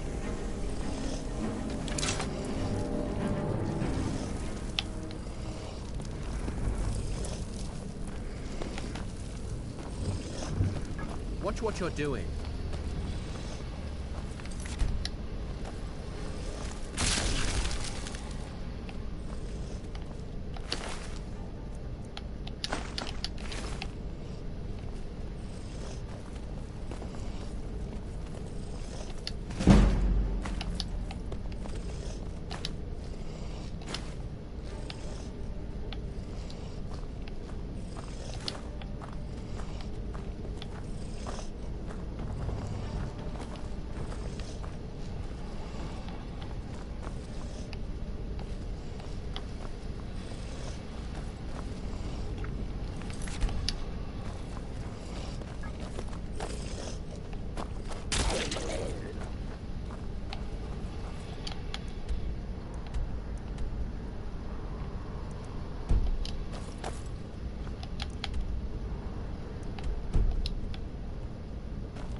Well, guess we're going to take the plunge.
Guess we're ready to move on.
I need you to carry something.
They're reforming a Dawn Guard.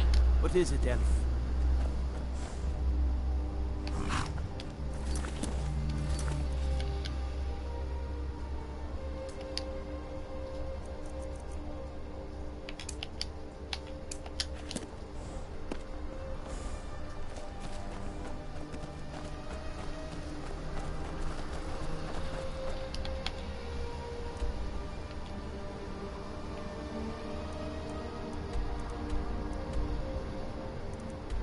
You somehow got all the way over here. That's a little too far away.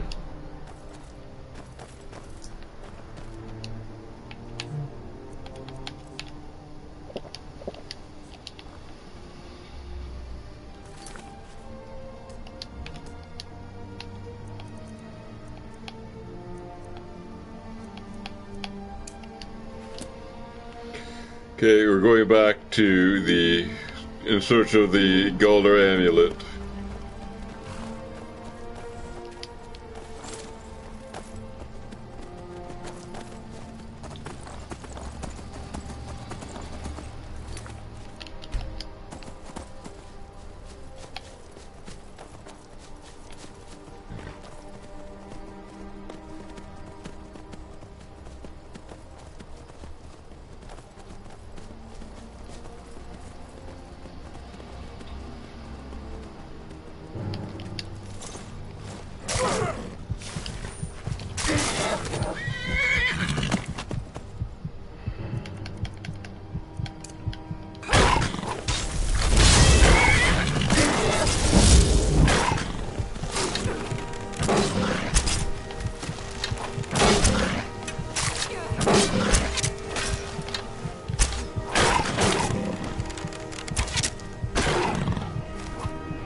Guess I can fire those with my drain spell bow.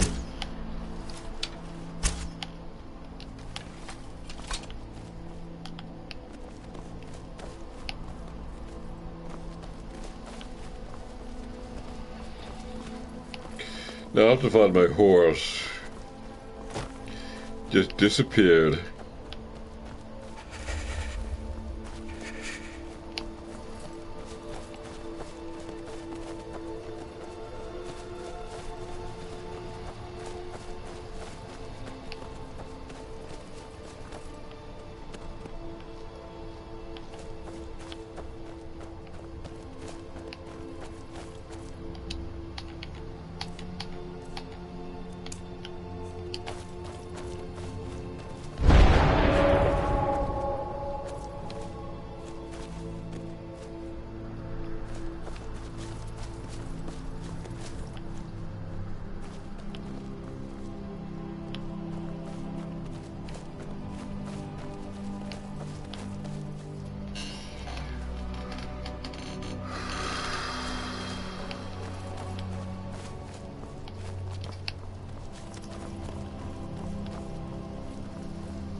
Here he is.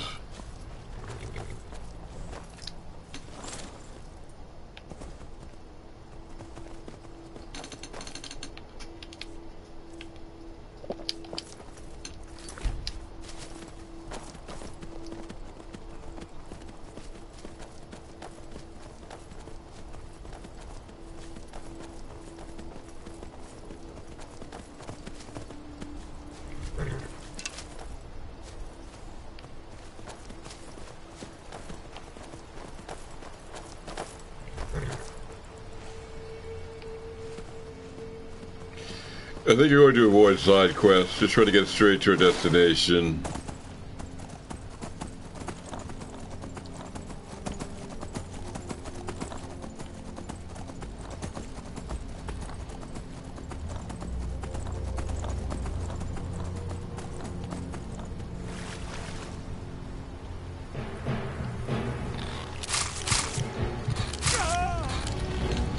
Some sort of fish.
Prepare to die.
Thanks for the help.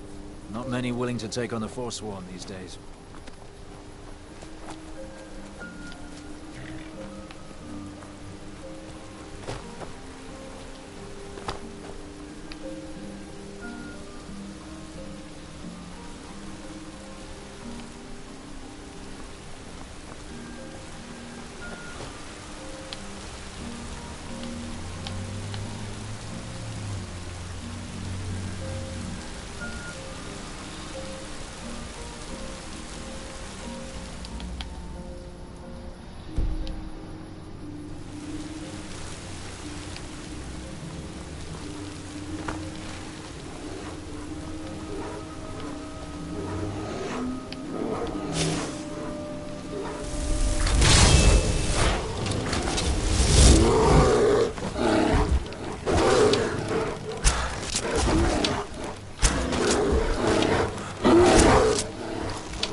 This cave is indeed mysterious.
I believe the solution to the Golder amulet problem lies in here somewhere.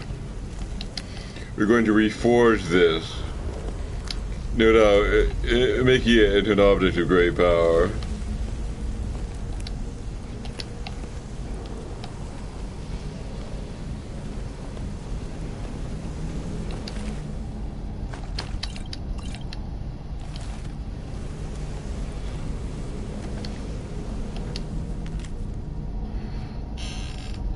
Let this place be forgotten forever. Let it be struck from the rolls of history. Let it never be spoken of by man or mer. Let its very name be lost to the ages. Ye who enter here know this place was sealed a great price. Honor those who perish here. Turn back and leave them to their rest.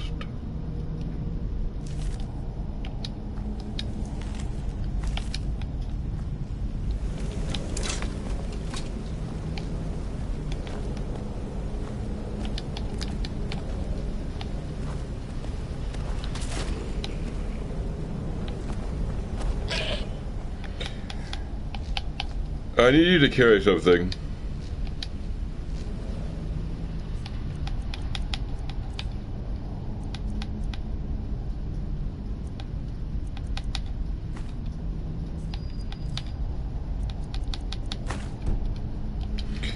The hill is full. Go try Lydia. I got your back. I need to trade some things with How you. can I serve you, my thane?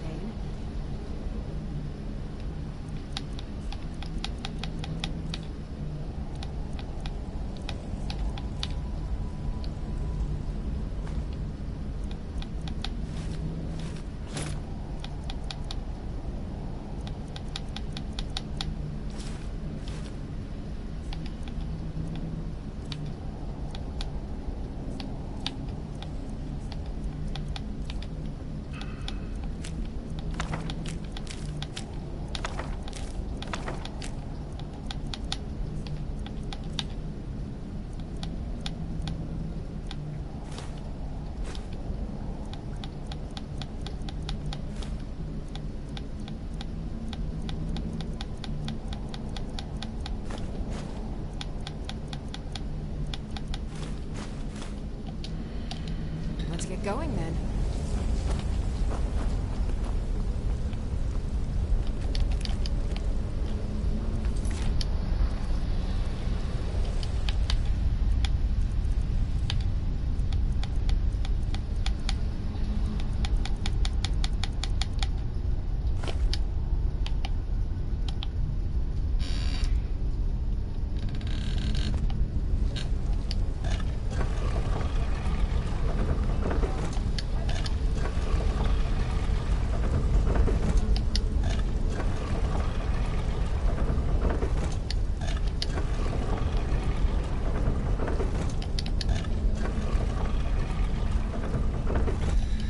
I think I got the wrong claw here.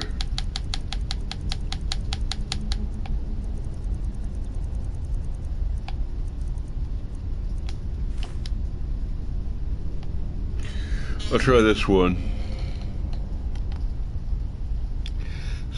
Snake, wolf, moth.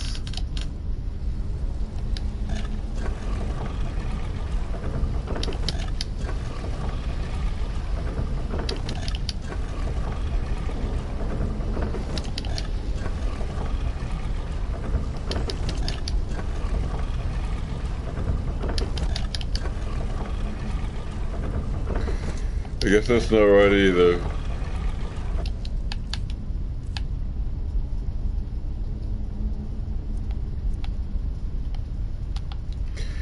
Bear, fish, snake.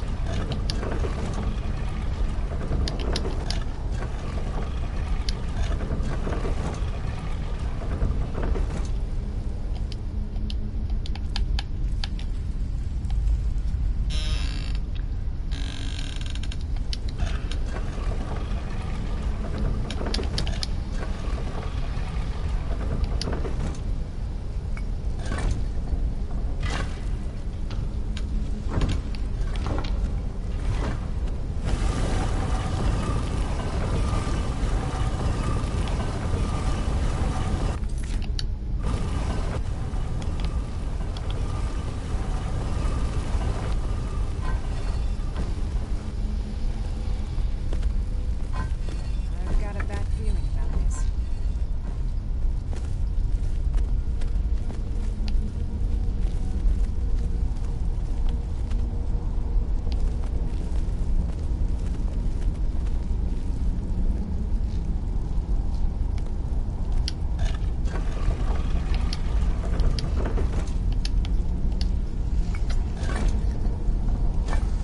One's golden.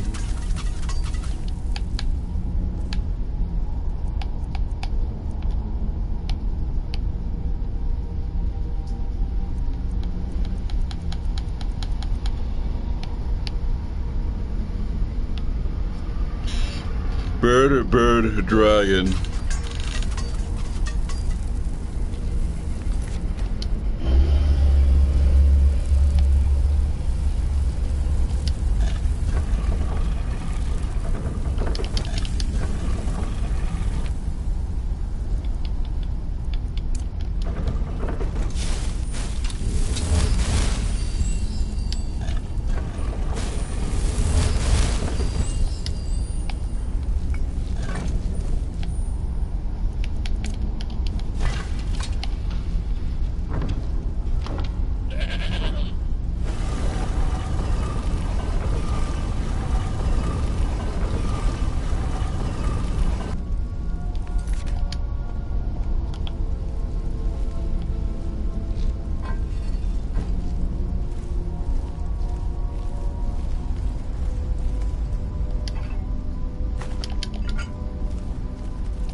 Huh?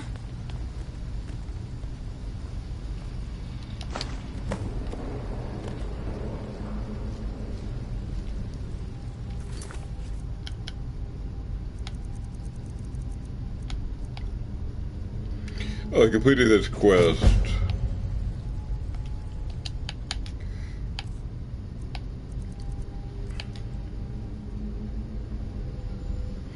Increase your health, magic, and stamina by 30 points. Well, that improves my necklace of haggling. Guess I don't really have a good necklace, so I'll take this one. The Galder amulet.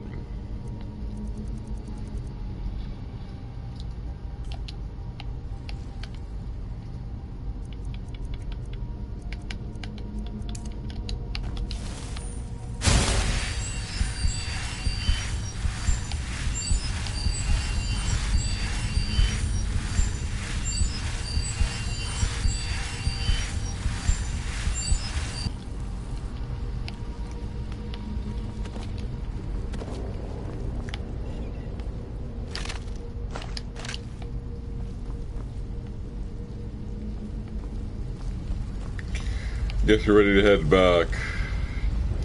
We seem to be fully loaded, so I'm just gonna head straight back.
Doesn't seem to be another way out.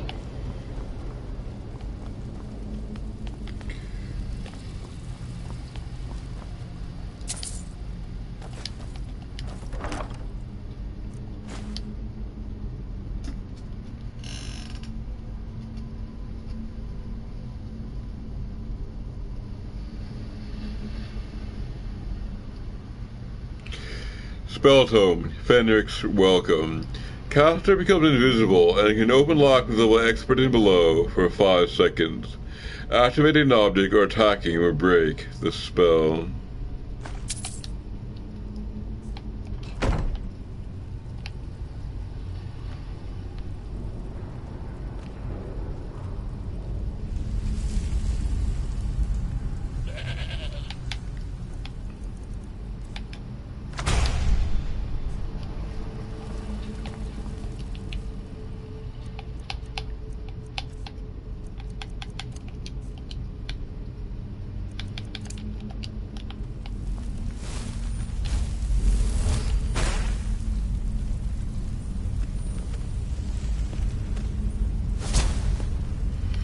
That's an interesting one.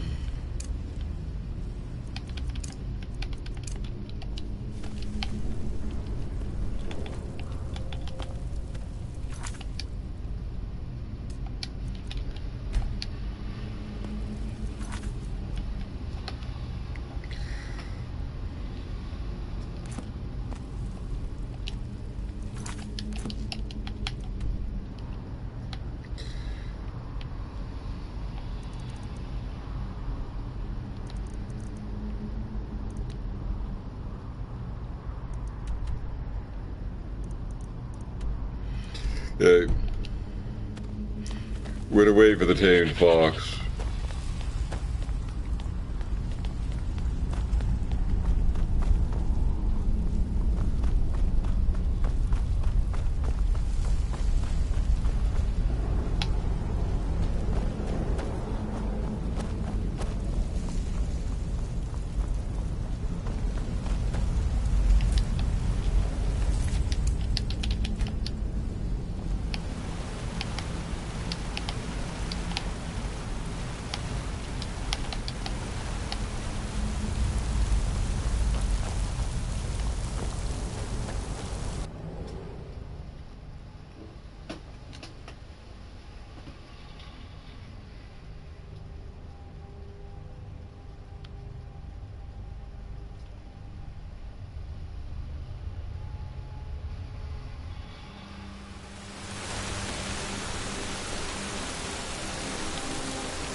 Okay, we have a final trip to some sort of hideout before we return to Whiterun.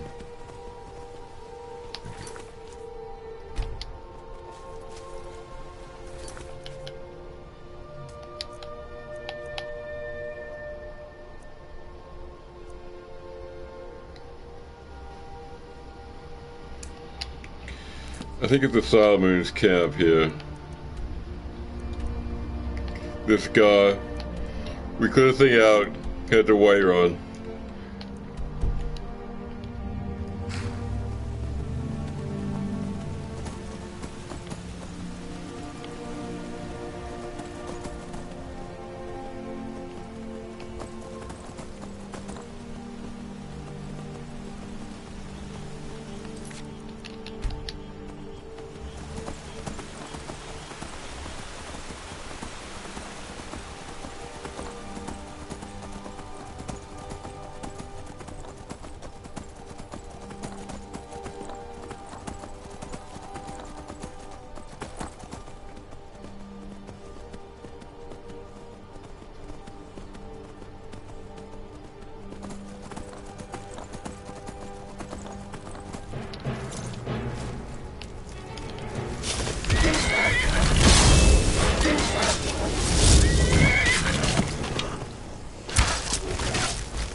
I don't know which one is mine.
Dark Brotherhood Assassin's Note.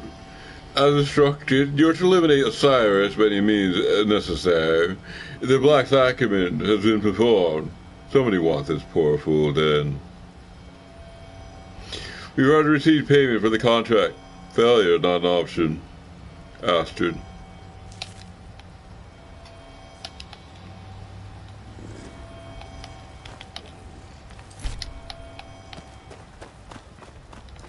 Seems that the Dark Brotherhood is trying to destroy me. I'll have to resolve it with them somehow.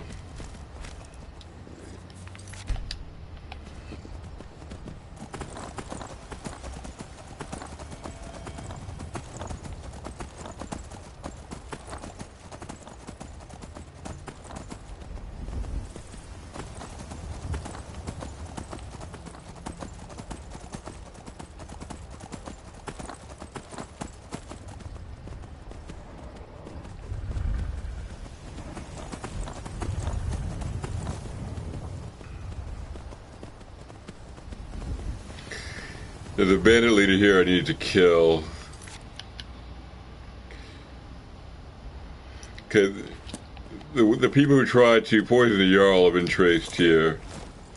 So I'm going to investigate and see what that is about.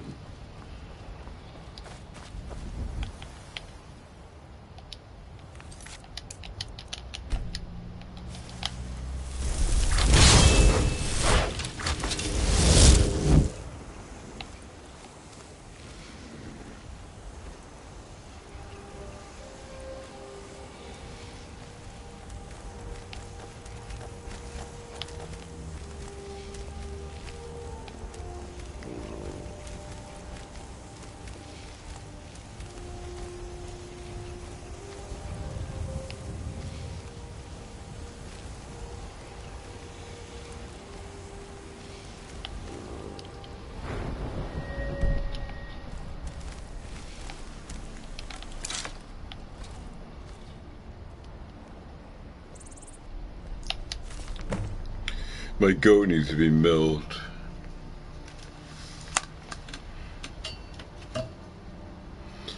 The bow has long been a player in the game. It told many a piece from Jarl the King. It does so without sight or sound, save for a rattling crown on a blood-stained floor. And yet, it's been far too long since I had a chance to tilt the board. Railless guile failed to topple a piece. Dran took the flesh but not the soul, and the game went on without incident. Now, as the pieces sit hardly by, I refuse to move in their comfort. Even now, as I take aim at this target, I hear the indolent yawns at the draw of my bowstring. Yet the board cannot remain level forever. With the bow in my hand, it will tilt once more. However, the timing must be right. The toppling of a piece rings hollow in a thunderstorm. I must wait for a quiet moment, one that's intimate, when the Jarl is not engaged in talks of war and dragon. If the battle for Skyrim comes to Whiterun, I will be forced to redraw.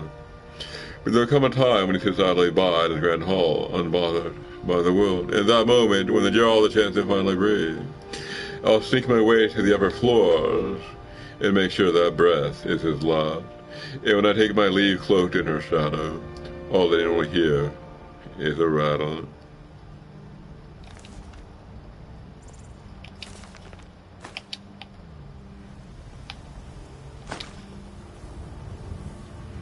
Ordinary hunting bow.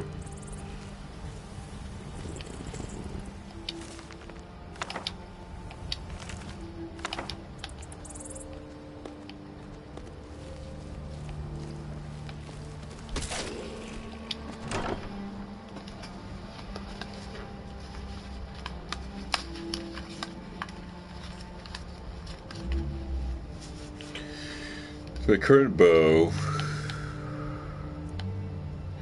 55.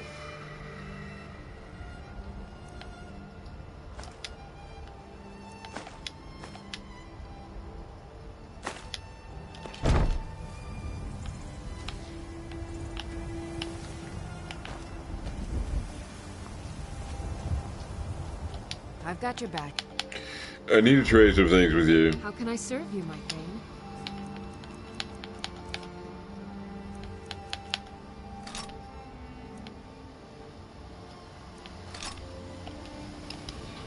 You lead, I'll follow.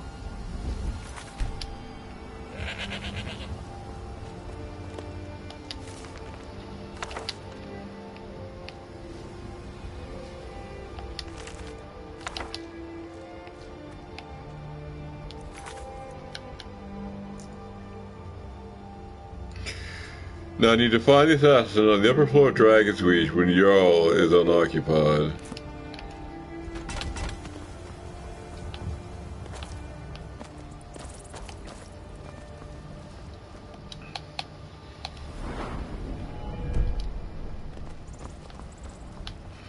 Now we're headed back for Whiterun.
We're going to don our amulet of haggling and try to sell some stuff.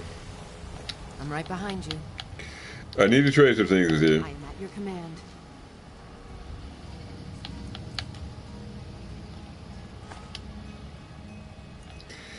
Seems to prefer this glass sword.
So she wants a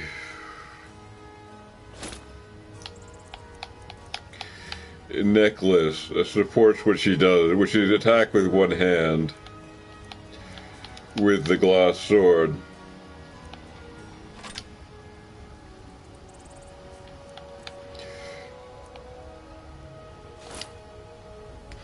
They'll give her this one, the major wielding necklace. And the ring of wielding that'll power up her one-handed attacks. And also these steel bracers.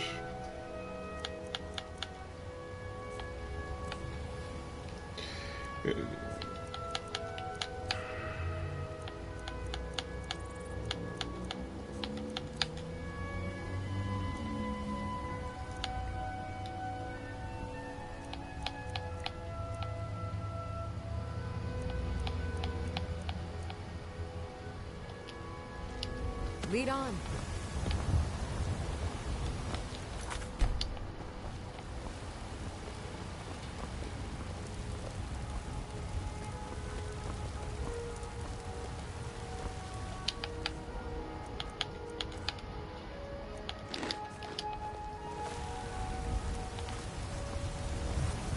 I don't claim to be the best blacksmith in Whiterun.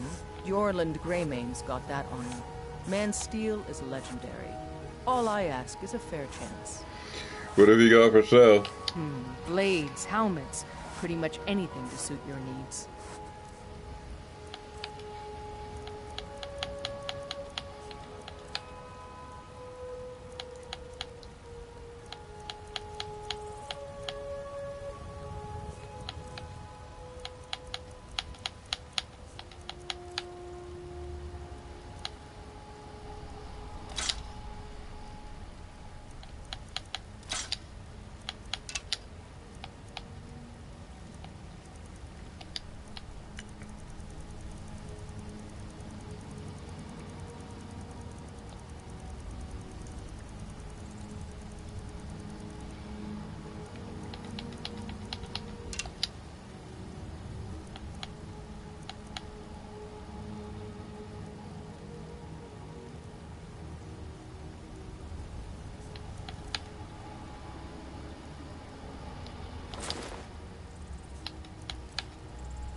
Don't forget to check inside the shop if you need anything.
Got some good pieces out here.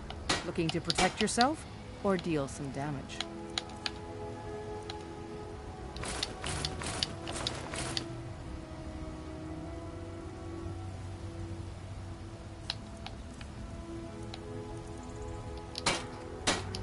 Don't forget to check inside the shop if you need anything.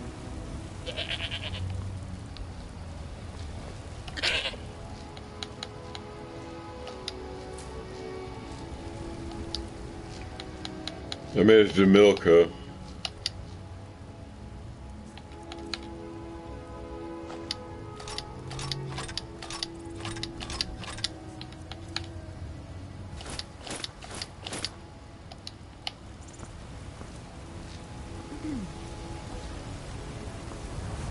I don't claim to be the best.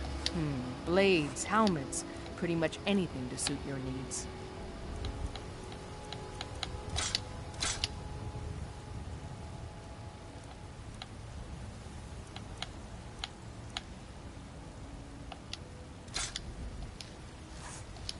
I'll take my leave then.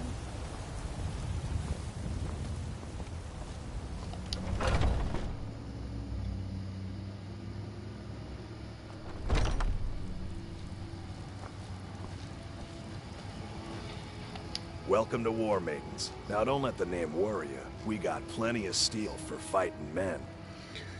What have you got for sale? Looking to protect yourself or deal some damage?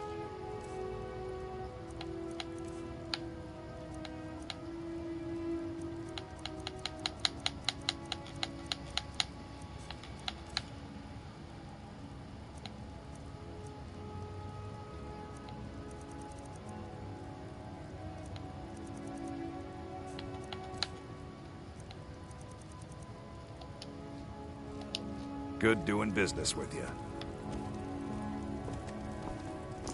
Still here. I am at your command.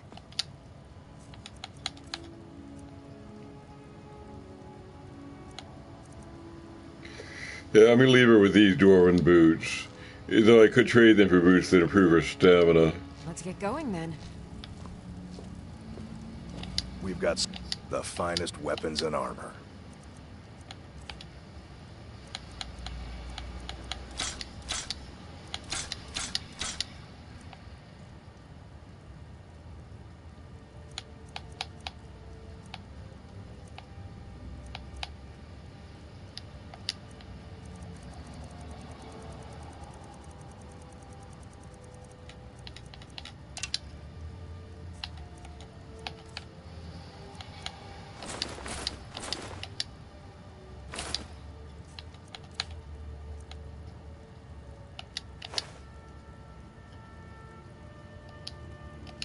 Mm-hmm.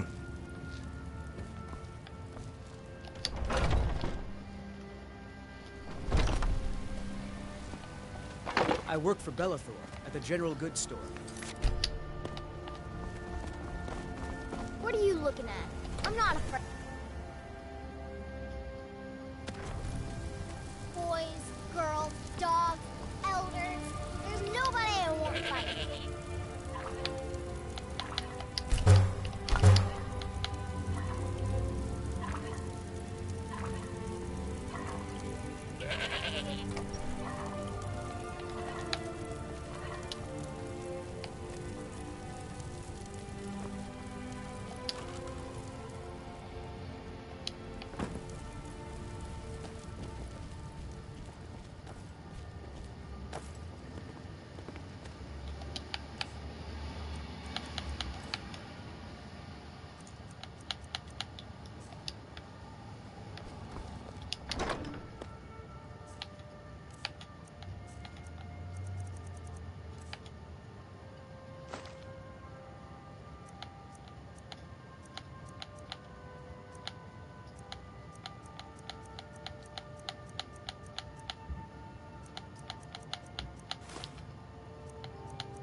I'm right behind you.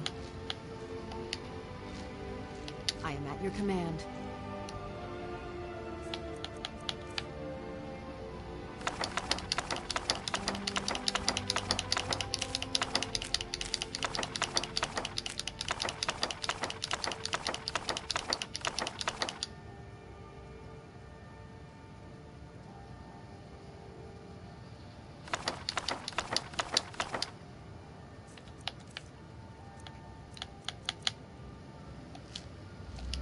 Lead on.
Still here.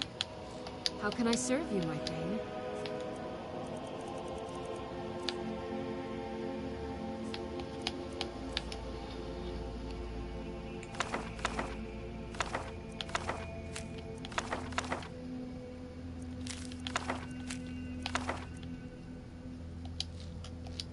Lead on.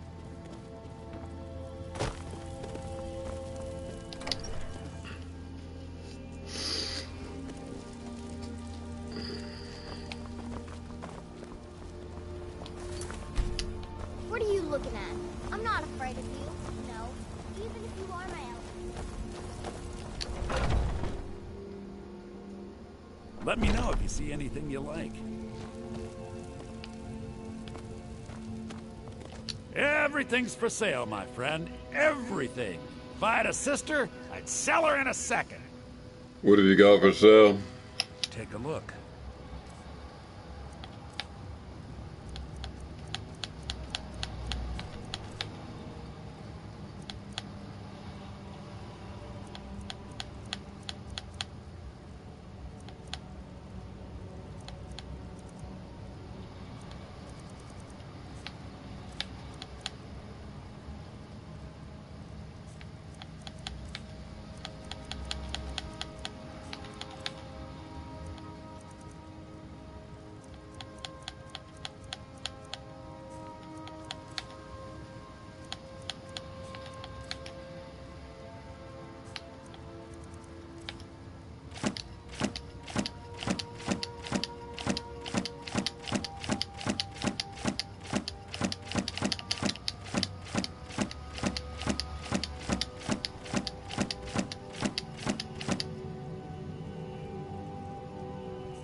Do come back.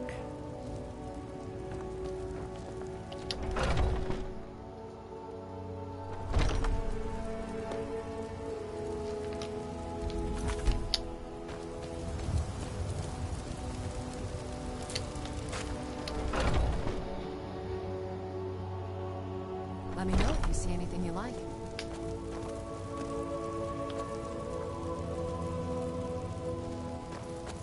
You look Pardon me, but do I detect a case of the rattles? I've got something for that. What have you got for sale? Take a look.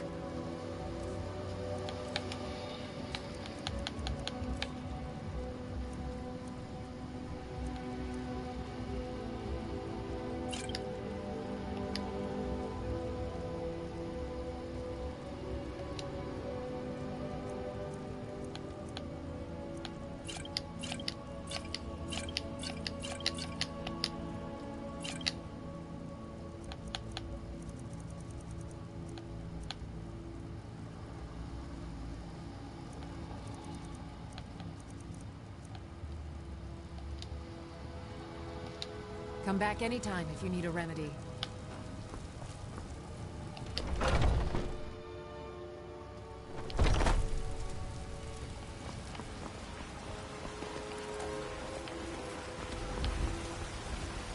Ripe fruit and fresh vegetables for sale.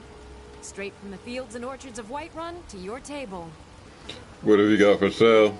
Trinkets, odds and ends, that sort of thing. I'm here to buy food. I suppose you don't need to worry about that.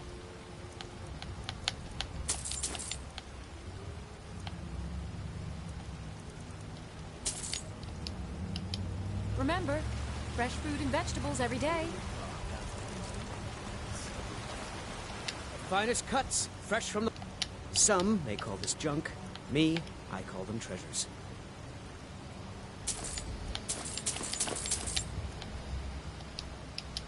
Good hunting. I spend a lot of time at the market stall, so I can All I can think about is my son, my foal. They say that he was killed, but I know better. I know my son is alive.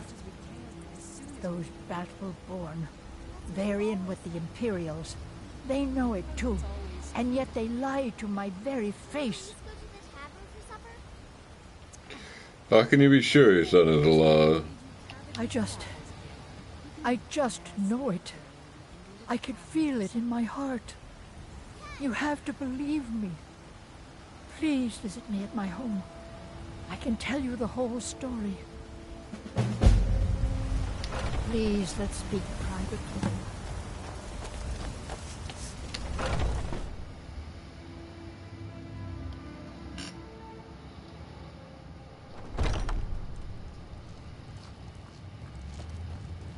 If you're looking for a challenge, you've come to the right place.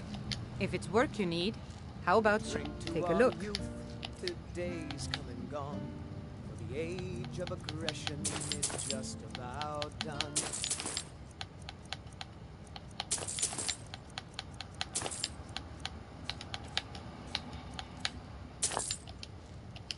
Need anything else? Just let me know.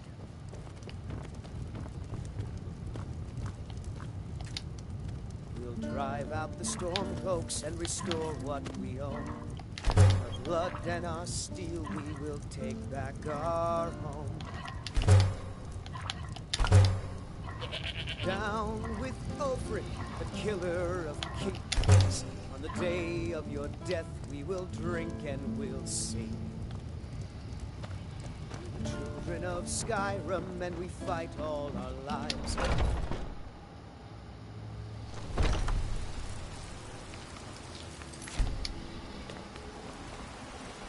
I spend a lot of time at the market stall so I can learn the merchant's trade. Wait, I know you.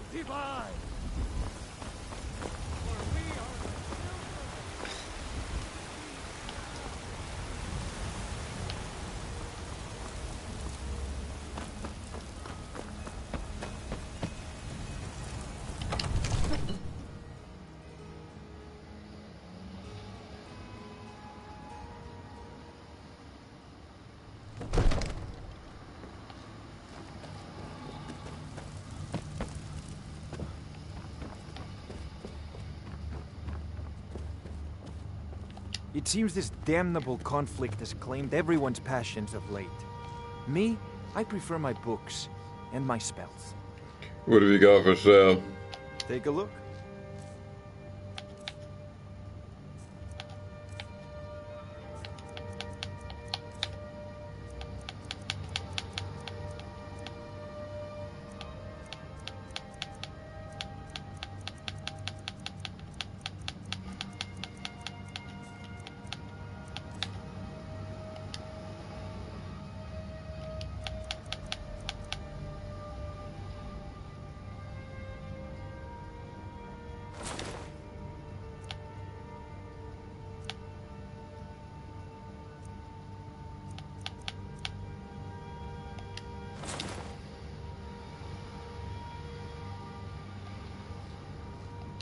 You know, if you've got the aptitude, you should join the Mages College in Winterhold.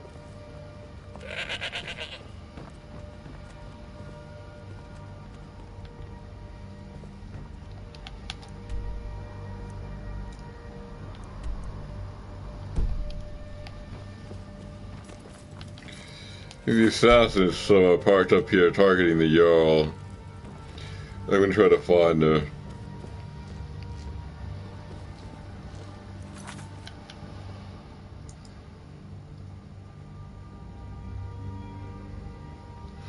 Find the assassin on the upper floor of Dragon Suite when the Jarl is unoccupied.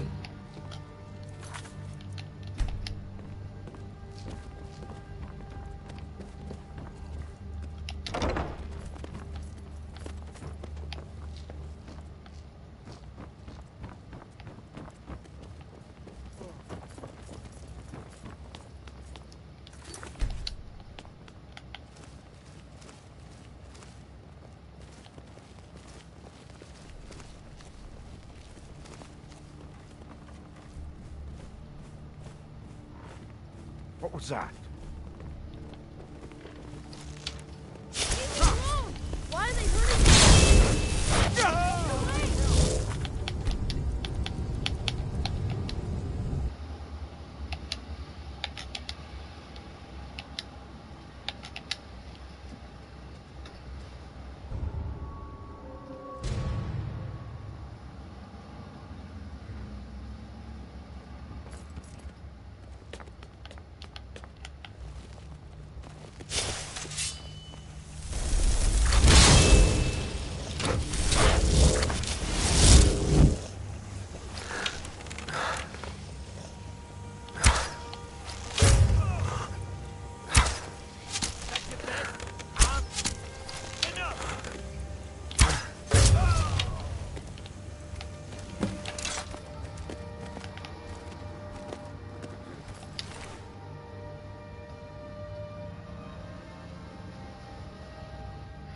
The formidable bow. The bow shattered. Weapon draw 20% faster and cast invisibility for 30 seconds.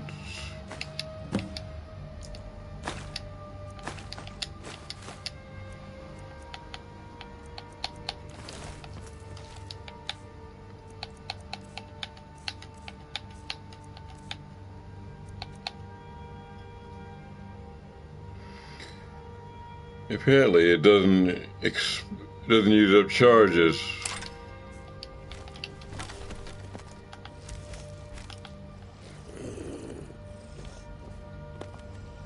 Remarkably powerful.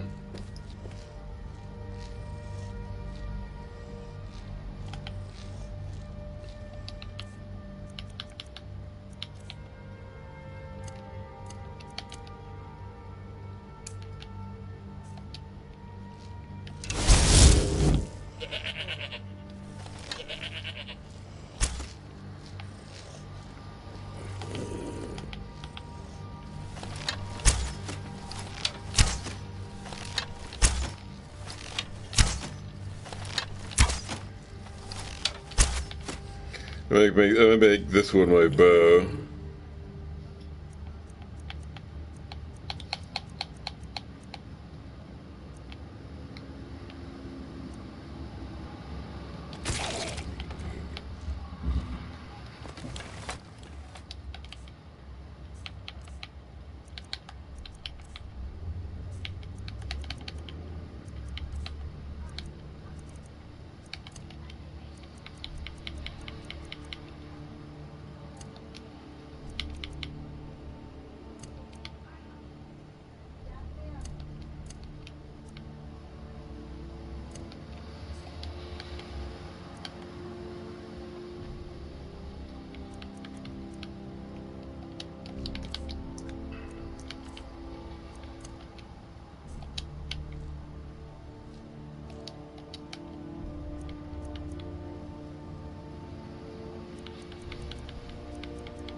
I think the bow shadows the bound quiver.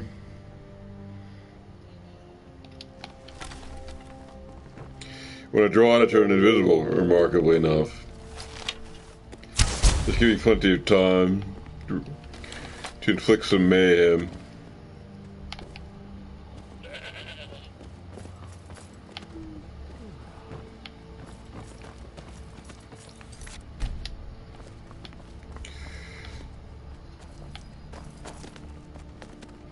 I'll speak to the Jarl, try to wrap that up.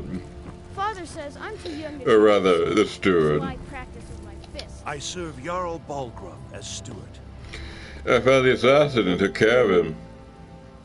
Excellent. You've done us a great service. Here is your reward.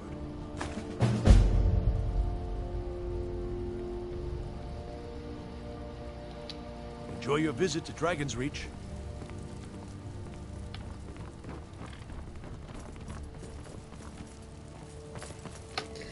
Okay, I guess we're ready to wrap it up, even more than ready. Grab a few books and head out.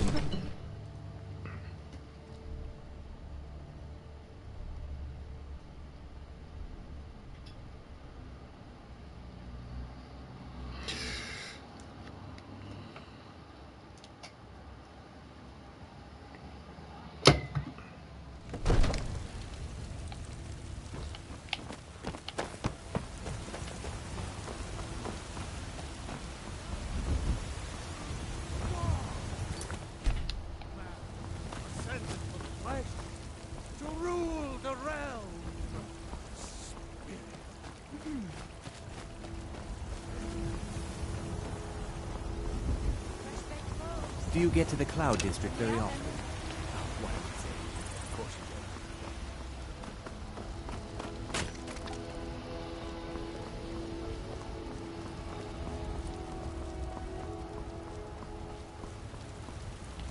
you Got some good...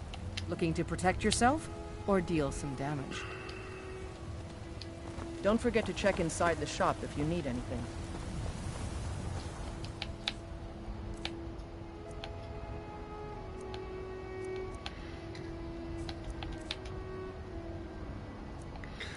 Well, okay, a little extra stuff.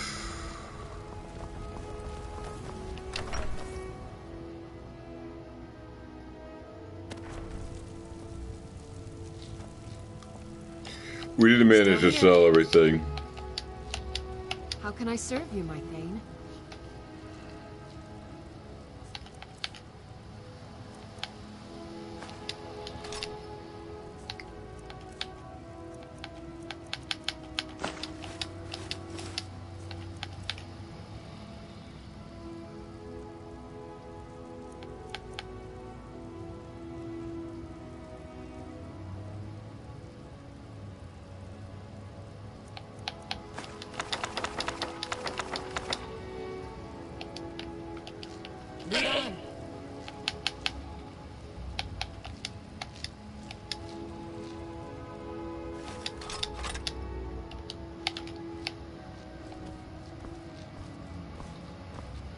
I'm definitely out of time.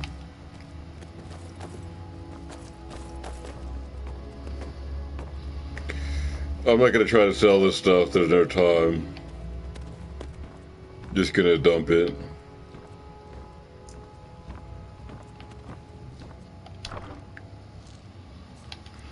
I don't know how Lydia ended up with those books.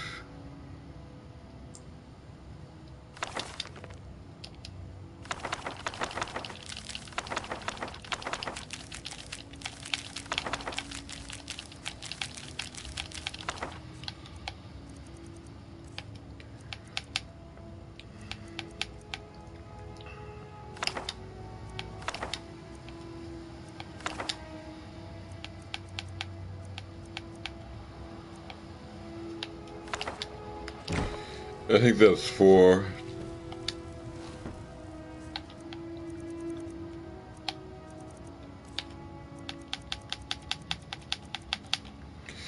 I store my souvenirs in here.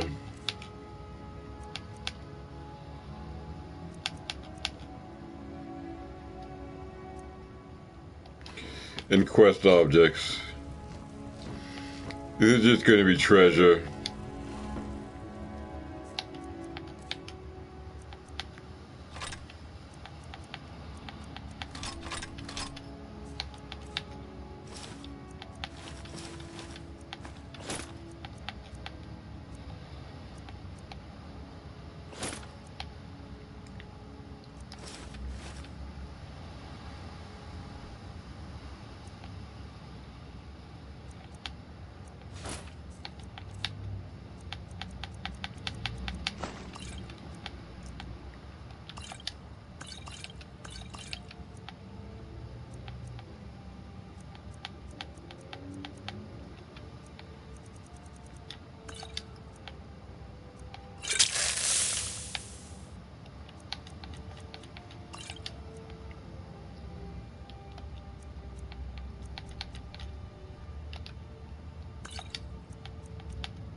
Guess we're about ready to go somewhere. Maybe in search of those trained animals.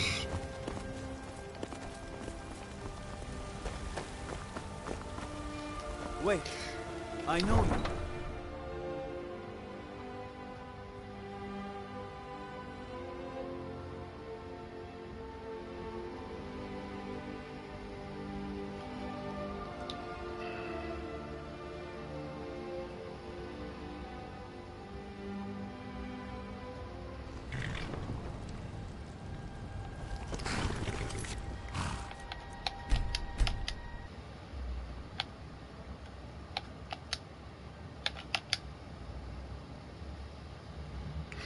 Alright. I'm going to wrap up now. I'm going to read 2 final books. Try to make it quick.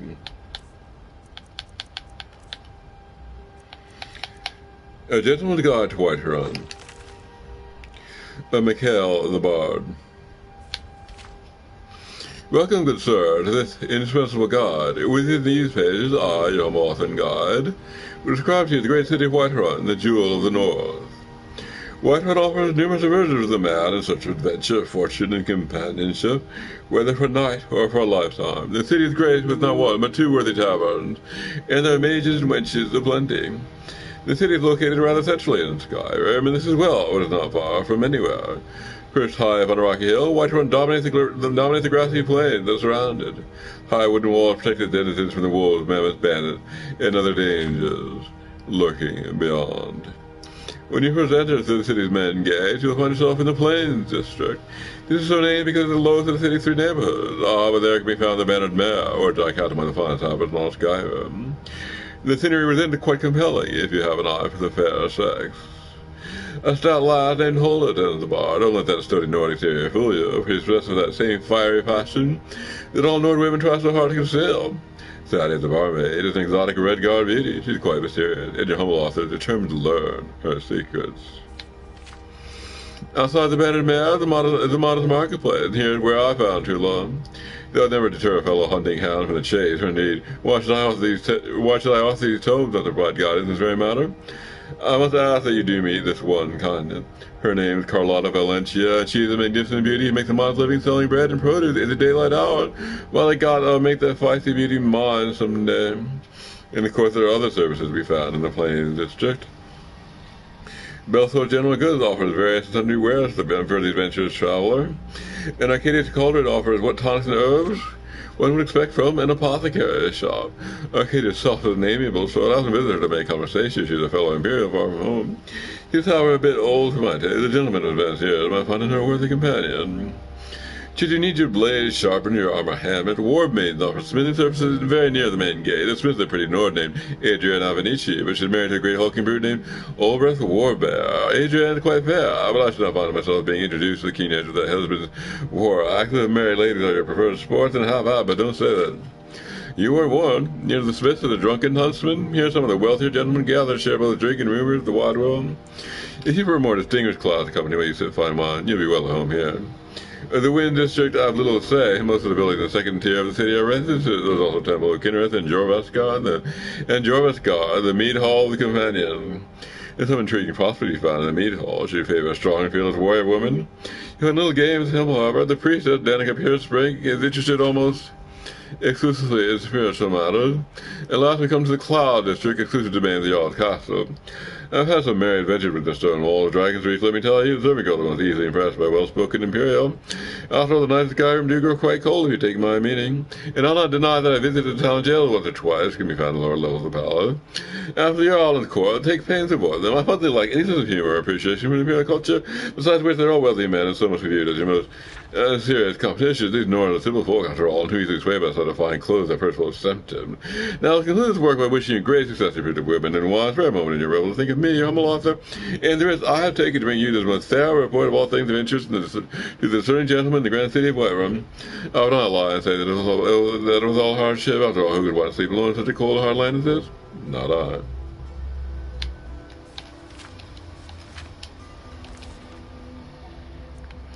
A Tragedy in Black. A folktale of the time of the living crisis. Jermore looked on the young boy with disdain, which we know was 17 or 18 on the cusp of manhood. You summoned me? Mother says I'm good with spells. Someday, I'm going to be a wizard, maybe even an archmage. And what would your mother know of magic, boy? She's a wizard, she's an enchanter at the Arcane University. Another dabble in mystic art, I'm learned barely mediocre. You shut up, I read the scroll, I can tell you what to do. Jermore was silent, compulsion about his voice. I want to know how to make a magic dress I need it for her birthday. Jermore's answer was more silent. You have to tell me, it's in the rules. Freed from the previous compulsion, then Jermore answered. First, you need a soul gem. I happen to have one. I'll gladly give it to you for so noble a cause. Really? Why do I need it? With a hidden smile, the Dremora handed over the dull black gem. It is not enough to cast a spell upon an inert object. It must require thought, intent, will, and emotion. The full power of the enchantment. The bigger the soul, the more powerful the enchantment. How big is the one in this soul? Oh, that one is empty. You'll have to fill it. But it can hold the largest souls easily. Do you know how to do that? No, the young man said. Sullenly. Let me show you. You cast a spell like this. The tendrils of the soul trap spell spilled from his fingers and surrounded the boy. The young man's eyes went wide. I didn't feel anything, he complained. How about now? The Dremora asked, plunging a talon into the youth's ribcage. His heart beat only once before it pulled from his chest. Quickly, Dremora snatched back the black soul gem just as the youth died. His soul tried to flee, but trapped by the spell and drawn into the gem. Only black soul gem can hold the souls of men and elves. Your mother obviously never told you never to accept a freely given gift from a summoned Dremora, he said to the corpse. See, you break the conjuration, freeing the summon from the summoner. Now let's go find your mother. After all, I have another black soul gem. Okay, we're done for today. I'm David Ephraim Larkin. This concludes today's adventuring. Monday, I'll be back tomorrow at 12 o'clock p.m. and I'll play until 2 p.m. Goodbye for now.